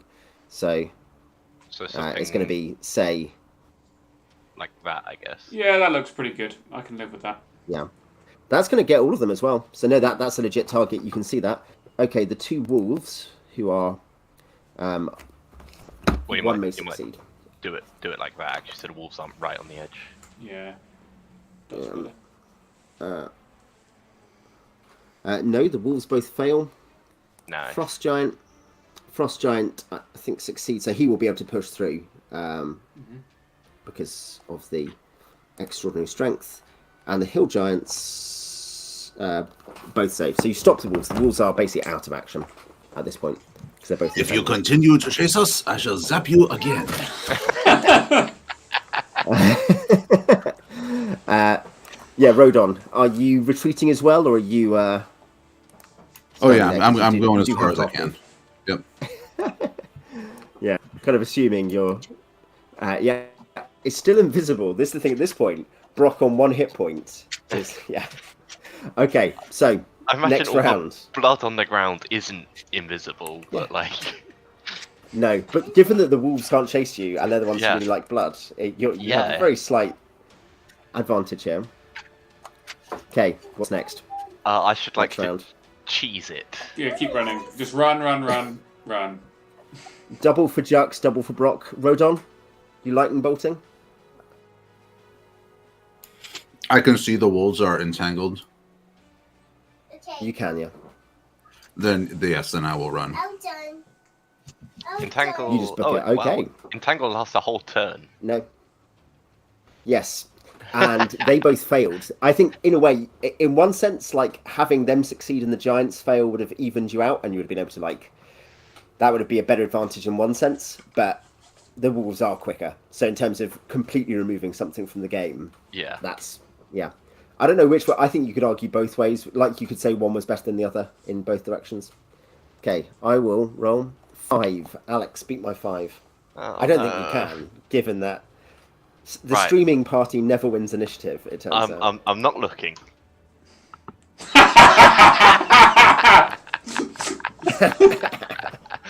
Well, they're not going to be crushing you with a rock. Okay. You can take that from that. And they're not likely to finish either of us two off, so we'll survive another round. Because you're still invisible. Yeah, okay. Yeah. Okay, so they all... Well, I'll move them to just be clear that they are kind of moving forward and throwing. And I guess a Hill Giant will throw at Jux. And miss. That's big for Jux, at least. Yeah. And then first one is the Frost Giant at Rodon. I think they might both hit... I say that, Rodon actually will have AC for once. Mm-hmm. It's going to be... yeah, they're both going to hit, because I think the lower one will hit AC 1 Rodon, so... Wow. Yeah. So will Rodon make it? 6 damage off the big die as well. 16 damage, Rodon. Are you up? He should be. 16 damage? Yeah. You think so? Jeez. Yeah, I'm still up. I've got a boatload of hit points. 'Tis but a flesh wound. I think. And they used half their movement to throw rocks. Yeah. You still have 30. Wow, that's nice. Yeah, I was going to say, you guys are like... Yeah, you guys are coming around the corner past this big blocky building. Oracle Samar with the regrouped Brandy boys are hiding around the corner, like peeking out in terror as you just... I'm going to say Oracle Samar turns around to the Brandy boys and like Blues Brothers it. And you just start running at the sight of you running around the corner. Okay, I guess we probably need to do at least one more round here, don't we? Keep running. Is it just run? Are you just running? Yeah, run. It's just really whether we take enough damage. Beats my 8. There are only 2 numbers lower than that in terms of higher on the D10. Right, Can you do it? Can you get a 9 or 10? Everybody look away. Yeah. Sorry, who's rolling this one? Is it me? You have the cursed die roll. But you can't look. He's just like, oh no, roll 20 doesn't work anymore. I can't play. Oh no, somebody else has to roll it. Somebody else be the bad guy. Oh my god.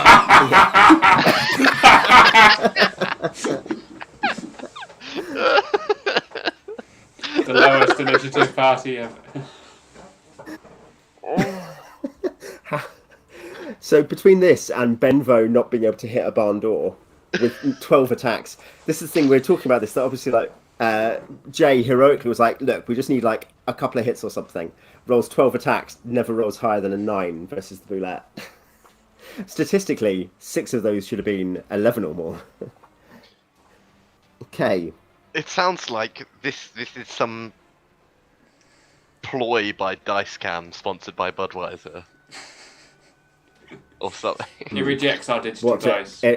Yeah, clearly it's like Roll20's been hacked this is by how Budweiser. is this how Wizards is going to force people to go to D&D Beyond for its ridiculous like proprietary VTT? It works for losers. But it's actually broken the dice by hacking every other random dice. VTT, so you can't roll dice. It actually can it? It doesn't work. They've hacked the Hill probability itself. The Hill Giants fire at Rodom. Oh my. But Rodon will be up 21. He's only on 9 now, however. And the Frost Giant will throw longer at Jux and will hit. Can I kill Jux? Yeah, 19. he's dead. Yeah, he's dead.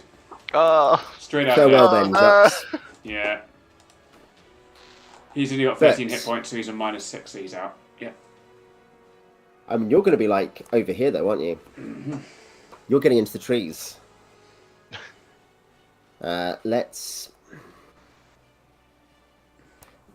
check. What's the... A Frost Giant only has morale 13 to 14. The Frost Giants do not want to walk off into the woods.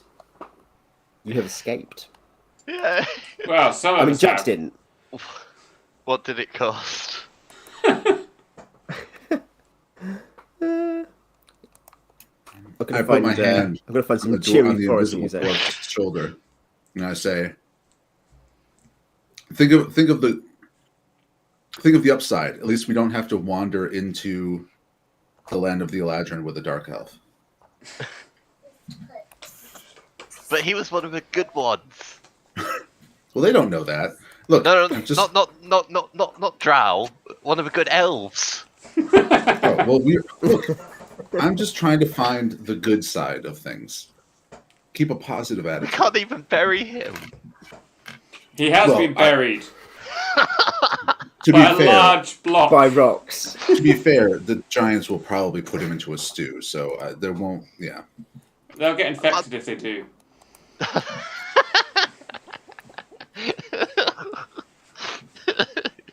You come with your own set of mushrooms for a garnish.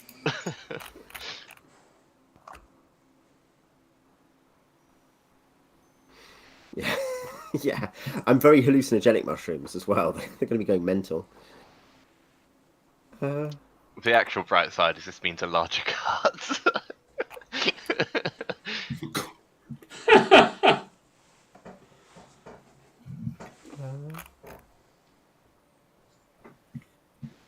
So, in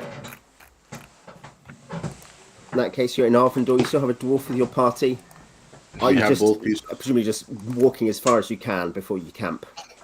Yeah. Okay. So, and then I guess you can work out going towards the Court of Stars. In that case, Simon, pick a character from the pile, I guess. There's only Spike left. You're the guy who's back at your camp. There's only Spike left. All the others are taken, I believe. Yeah. Yeah, in that case, you are Spike. Spike, the Hornhead Sorial, who has been guarding the your fullback camp, greets you and kind of... There's a smell of distress, I imagine, as he notices that. Well, originally, I guess he doesn't see Brock either, but sees your friends are not with you. But you have the item. Do you want to make a encounter check, Spike, Simon? Yeah, sure. D6. And then Alex, you should make a second one because you are a dwarf in Arvandor. Okay, so Sorry, make that an gets encounter check, Alex. Okay. I think as soon as we're like a little bit out of away from the giants, I'd cast all my cure light wounds. So do I get the chance to do that before? Yeah, that's fine. Um, Yeah, you can do that. That's fine. You can do that. Right. I'm gonna use definitely at least the first 2 on myself. It's just straight D8, isn't it? No modifier. Yeah. Yeah. Oh, for normal CRW, yeah. Yeah. So that puts me up to 10. What are you on? What is Rodan on? What hit points? Yeah. Not 9 out of 54. I'll give you the third one then. So is that 3 CRWs? Great. Yeah, I get one of them as my specialty priest thing. Is one of them is a once a day casting. Cure light wounds. I think unless I misread that. Yeah. Cure light wounds or weighty chest once a day. And weighty chest doesn't seem that useful. No, don't cast frisky chest on me.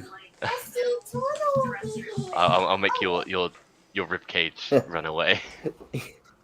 Yeah, you get 3 hit points before encounter check. Right, so I need to roll an encounter check because I'm a dwarf. As well. Yep. His racist ass playing.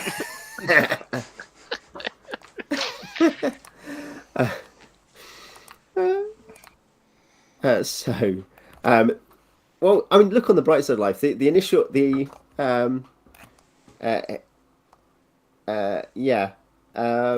initial thing is that as you're kind of back at your camp, you're again interrupted as you rest by the Sylvan Elf Patrol, who say you make enough noise that the giants could track you this far. They must have found something better to do in the city, says the leader of the dwarves, the elves, as they arrive back at your campsite. Arrows knocked on their bows.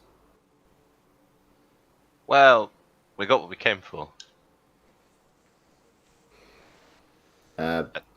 They'll say the drow did not make it. Jugs did not make it. He fell fighting the giants valiantly, like a true hero. Yeah. This conversation happens, a young woman, a young female high elf woman, in a sort of in a riding dress, riding a unicorn arrives, wearing a kind of long cloak, and she looks around, and then she turns around and will look at Brock, and will say, my dear friend Brock, it is good to see you've arrived back intact. I've just been scouting and can't see any giants pursuing us. And the Sylvan Elves look up and are like, just look bemused. They're like, who's this? I say, they don't say it, but like very much like, wait a second, where does she come from? Who is she? Because obviously she wasn't with you before. They haven't seen her before. Brock has a friend? Brock has a friend.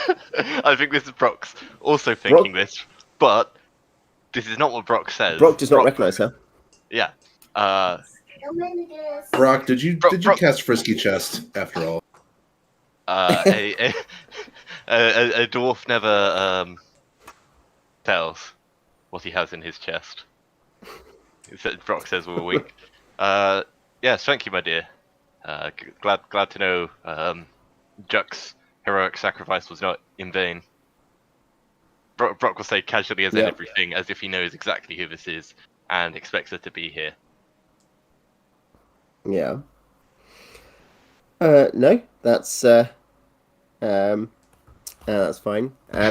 She'll turn and she inclines her head gracefully to the leader of the Sylvan Elves and says, we'll say, dear cousin, I have heard tell of your your merit and your impressive accomplishments here from the very court and the very mouth of the Queen the Queen herself. Sorry, the King himself of the Sylvan Elves, and will say, may I offer you a dose of starlight? And the leader, kind of just looking shocked, bows and says, of course, my lady. Looks kind of curiously, like trying to work out who this is, and then she offers him a glass phial, which glitters, which he takes, and says, she says, please take this in. Her name is Clarissa, and she is, she wants to bless on behalf of her people, bless the service of her cousins in guarding the forests of Arvandor. And then they will leave. She will then kind of look around in a slightly less kind of graceful, cheerful, but much more kind of impish, cheerful way, and be like, "So, can I sit with you? Do I get dinner?" Well, certainly. You'll have to tell a story or something. Fair trade, like who the hell are you and what the hell are you doing here? She says, she's a story. You see, I was watching from high in some of the trees of the city, or I wasn't high in the trees of the Giantish city, observing these evil giants, and then eventually I heard and saw some rather minuscule compared to the giants adventurers fleeing away, and I thought, well, I must go meet them. Is that a story that fulfills your requirement? I know it's not much finesse, not many details, but I'm not a bard. Well, it certainly answers one of those questions. You failed to mention who you are, though. Yeah. Specifically. She says I told the Sylvan, call me Lady Clarissa. I'm a high elf lady who travels the land, including giant tree houses. She says, what can I say? I'm a curious woman. Is that a real unicorn? She says, no, you can't touch its horn. Clearly that's just a donkey with a goat's horn tied to the forehead. She says, I have heard that dwarves do struggle to see things clearly with normal vision. That your infravision is, some say, more detailed when it comes to do with detecting rock formations than ours is. Must be at the cost of normal sight.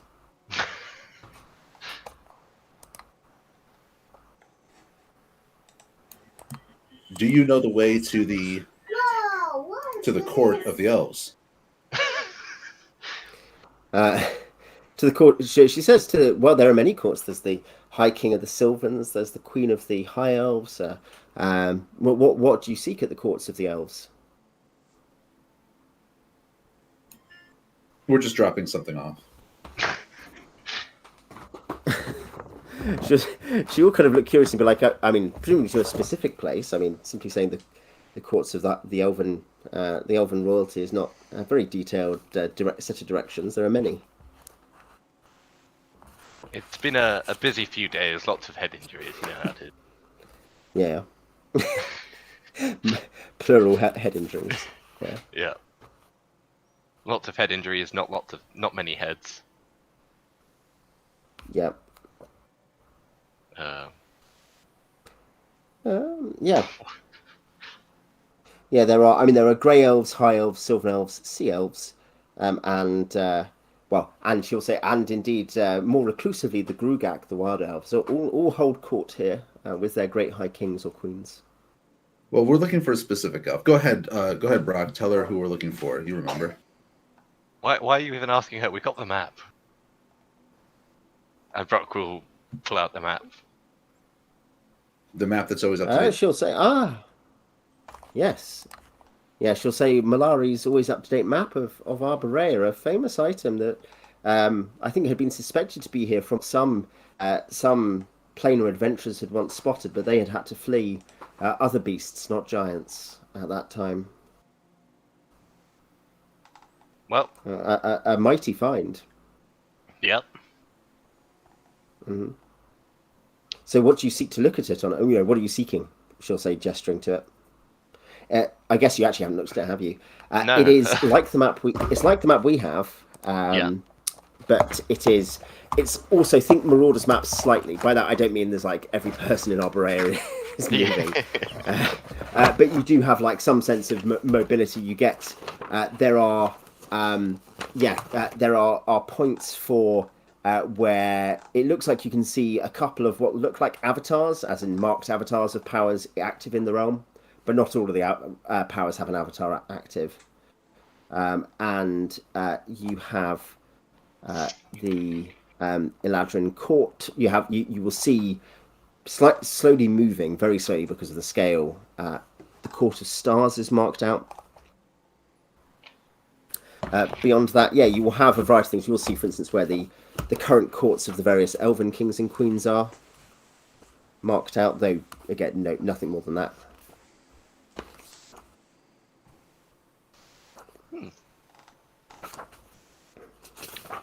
It was the Court of Stars we were headed to, wasn't it?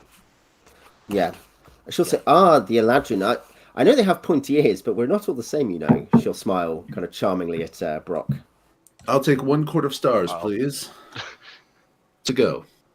I've met one elf that I care to distinguish from the rest of you, and he's currently probably being eaten by giants. So He's just had a bad day. He's a little ornery. Are you sure I can't touch the unicorn's horn just to see? It was going pretty good up until Jux died. Yeah. Well, it was going all right. Orichalcimar did break his neck, and my whole body is bruised. So it wasn't going that great. I mean, did you see the shenanigans I pulled on those giants? No, we explicitly didn't see the shenanigans. You were invisible, and then you were inside of a... Yeah. Well, let me tell saw. you. Let me tell you. And Brock will proceed to tell them. Let me tell you. Yeah. He'll tell it in proper dwarven Clarissa really fashion. enjoys... You know, like full-winded, lots of adjectives. Probably, you know, talks like Joyce writes or something. As he's telling the story. So are you going to be don't make me go and get accompanying Ulysses. us? She says, yeah, she'll ride with you to the Court of Stars. Well, we'll have to work out a schedule for taking turns riding on the unicorn. But yeah, we'll work that out. She'll say, good idea. Here's the suggestion. 10 hours a day as we travel, I ride the unicorn, and the unicorn just wanders around the forest the rest of the time. Good. Agreed. I'm glad. How about here's a suggestion. You Rodan, let the unicorn ride you for 10 hours.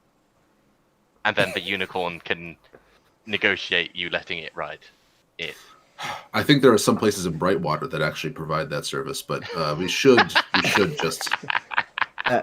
Orichalcimar is like looking over. Orichalcimar's still recovering, obviously in pain. It like is glaring and is consistently apologizing quietly to the high elf during this conversation. Well, in the morning we'll have to set out bright and early. Does it look like from the map that it's like 1 day's travel to get where Court of Stars is? How far do we have to go? I mean, it looks like a few days. It's not a week. It looks like a couple of days at least. She'll ask. Clarissa will ask if there's any reason why you want, in terms of timing. She will actually offer. She will summon a Tensor's floating disc for Orichalcimar. For him to travel on. I love that spell. It's great for carrying money. Excellent. Yeah, I mean, basically, the quicker we get to the court, the quicker we can get paid, which is always great. On the topic of getting paid, we're not going to need this map. We're not going to need the map after this job. Do you know anyone who'll give us a lot of money for it? She'll smile and say, "I think so." And yeah, she will basically. I think she can cast for she can do it for 2 hours at a time. She'll be able to. She'll just memorize that several times so she can keep casting it to carry Oracle Smart. You'll be going at 6, but that's not necessarily. That it probably does make because it's not really obstructed by the woods, so probably you're only going the same speed you would anyway through heavier parts of the woods. But yeah, as you travel, there is a surprising thing that is exceptionally quiet. It's exceptionally quiet. Through the whole 3 days, you'll only need to roll 1 encounter check. Jux, do you want to roll an encounter check? Jux is D6. dead, but yes, I Well, can. dead Jux. No, I Jux, guess, the player Jux. I guess I cast a few more Cure Light Wounds every day, so... Yep, feel free to. Yeah. 3, yep. You eventually arrive at the point, you believe you're now below it. Like as in, from what you understand of it, being essentially aerial. I believe you're now below it, but you cannot see it. 3 days, did you say? Yeah.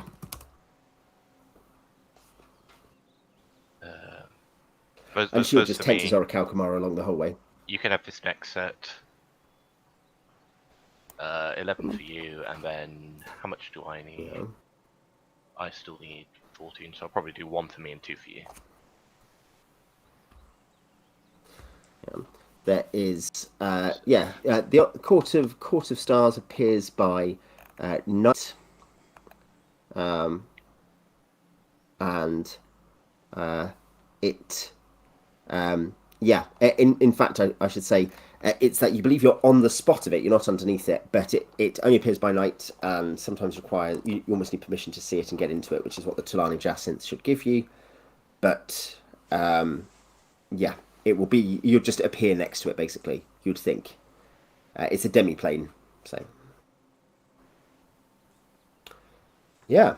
Lady Clarissa will ask, oh, so yeah, how are you planning to get in, then? Well, we got the rock, and we're at the place. Mm-hmm. So I guess you kind of follow the instructions of the Lady Resplendent once night has fallen. And actually, can possibly get a nice picture. I don't know. There is a real sense as these trees slowly fade in of almost like the trees themselves are watercolors. Like as in they're solid, but there's this strange watercolory effect. New stars rise as you reveal it. It's not just the stars high above you in Arborea, but a new set of stars which slowly move. The trees. Many of the trees are vastly big. As big as the giant trees. There are clear paths through them, and there are, as you begin to look at it, you can see beyond in the distance what look like animals of giant size. Mundane animals. You see a squirrel climbing up one of the giant trees, for instance. Well, Brock, perhaps we should try and turn the gruffness dial down just a few notches. Let's go say hello. I'll let you do the talking. Well, I don't know if I'm the best to do the talking. Well, let's let Oracle do the talking. Oracle Samar, yeah. Yeah, switch to Oracle Samar. That does make sense. He'll get bonus pity points because he's injured. Yeah, he's still recovering. Yeah, really play up the limp, Oracle Yeah. Yeah.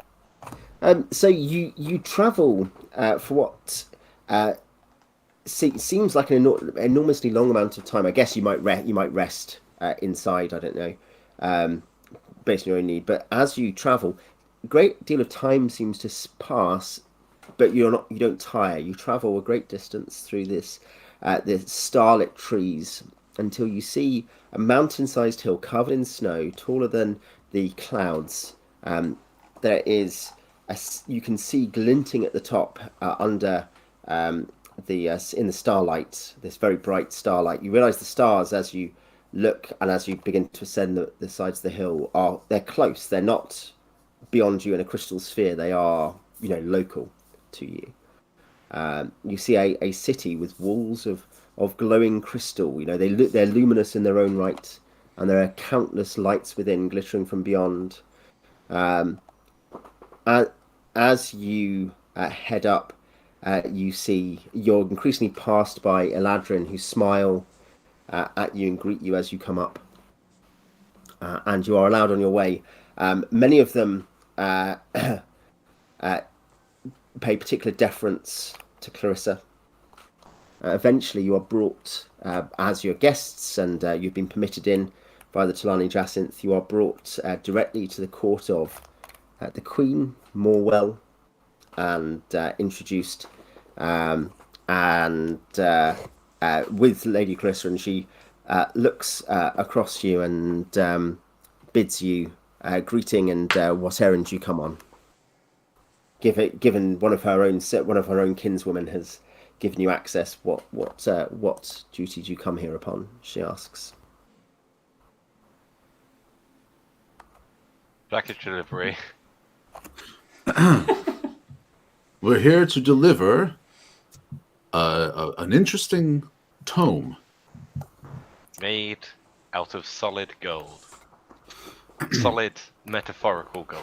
Yeah, I suppose we can tell her like who it's being sent from. Yeah. It's from the Transcendent Order to the Forthright Gossamer line, isn't it? A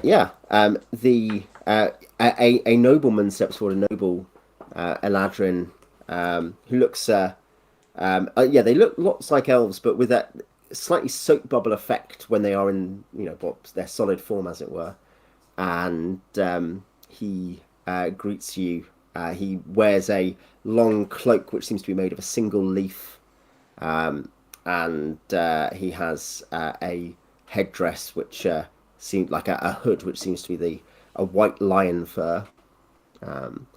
And though the lion seems itself to have its eyes immobile, and it seems to look at you, and he's introduced as the Forthright Gossamer lion.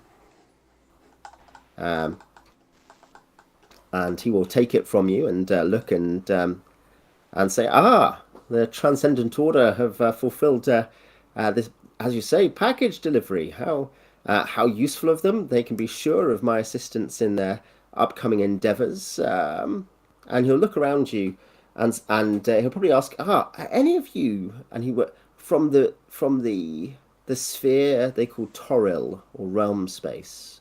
He kind of looks amongst you originally, and I'm not sure if any of you are, but he'll say, I don't know if any of you are from realm space originally. I don't know. I guess Spike actually probably is, because of Soriel's basically all fled there. They're refugees who fled. I've just become Rodan today. I don't know. Yeah, I don't know Spike either. Spike doesn't talk, does he? No.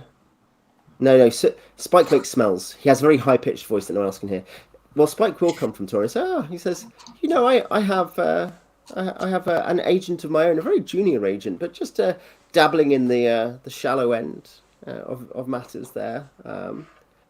Do perhaps pass that news on to Stronghoof too, in case he should ever desire any assistance on that plane, or in that sphere. He will ask you to return that, to take that message back to Stronghoof. I throw a quizzical look.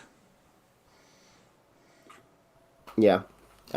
He says, of course, you don't speak. And he'll turn and he'll probably write something down and give a small piece of parchment made from some impossibly valuable tree to Rodan, or to maybe to Orichalcimar, as the kind of representative, the speaker of the group, and say, could I please return that to Stronghoof? Meanwhile, as this kind of, you're invited to feast, but as you're kind of being led away to eat, you do hear the beautiful Eladrin Queen Morwell say to Clarissa, who says, indeed, Sister Queen, you come here under, I could call them false pretenses. And Clarissa smiles, and the great cloak morphs, and her dress morphs into a ball gown. You realise she's a high elf of some power. Bloody I was hell. prepared for this to be a Meacham situation where she stole the book from us in the night or something. There's a crash This is during much the better. night. No. This is much better. Yep. We've Great. delivered the Okay, book. It's not our problem anymore. Yes. Yeah. Our problem is that they're probably Ro- going to serve us a vegetarian feast. Oh. Dun dun dun. Yeah. Cool. Well, we'll finish that there. We'll finish our time on Arborea there, I think. But it went better than Dark Sun. A little bit. Yeah. I suppose it did. Well, did it? At- Who died? I guess 2 people died in Dark Sun. So yes, technically it went better. Yeah. 4 people died in 4 Dark Sun. died It's a in Dark 4-1 hit rate. And we had much better odds in Dark Sun of winning, whereas we probably weren't going to beat 3 giants in melee combat. No, yeah, Dark Sun is because if Stiv had not gone down in like round 2, We failed our morale check. yeah, Yeah, we've talked about Alex and I have talked about this a bit. Yeah. You should debrief. We'll talk about it next week or something. It might be an interesting debrief for the party. Let's be less rubbish. But yeah, you will after your stay here on the Core Stars, you'll discover your brief companion Clarissa is in fact Queen Marissa Snowplover, the queen, the young Queen of the High Elves, less than 100 years old, very young, unmarried, and who will arrange, I don't know, 5,000 gold probably. She'll offer 500 platinum for the map. But you can come and borrow it any time, as a long lend. She'll pay 500 platinum for a long lend. maybe quite a good deal. Maybe since she's seen our prowess, she can offer us new work in the future for our inevitable return to Planescape. Yeah, she will say she will have a one half. She has agents in Sigil, as in not loads, but she has representatives, and she will pass on messages from them. But she could certainly consider you because you have proven yourself. Excellent. Thoroughly. As long as we don't get drawn into any elven politics. Ugh. Oh, that seems inevitable. Who can keep track? She'll say to Brock, she'll be like, "If only I could escape it as easily as that," and smile. Yeah, are dwarven politics any less intricate? They're not intricate at all unless you're. I mean, Vergadene's probably as intricate as like anything dwarfy gets, right? Like most of it's like grab the nearest battle axe and charge it, screaming. You know, like some of the most honoured dwarves are the battle ragers. Which I think the dwarf term for it translates to axe idiot. Because they literally grab an axe and charge screaming. Rodan likes that kind of diplomacy. Yeah. Yeah. Yeah, Rodan wants to get into dwarf politics. Anyway, I'll end the stream there. We will be playing Dark Sun next week, not this week. Back to our normal schedule for Dark Sun. And yeah, hopefully people who have carried along with this have enjoyed a slightly different style detour onto the plains. See everyone next time. Bye.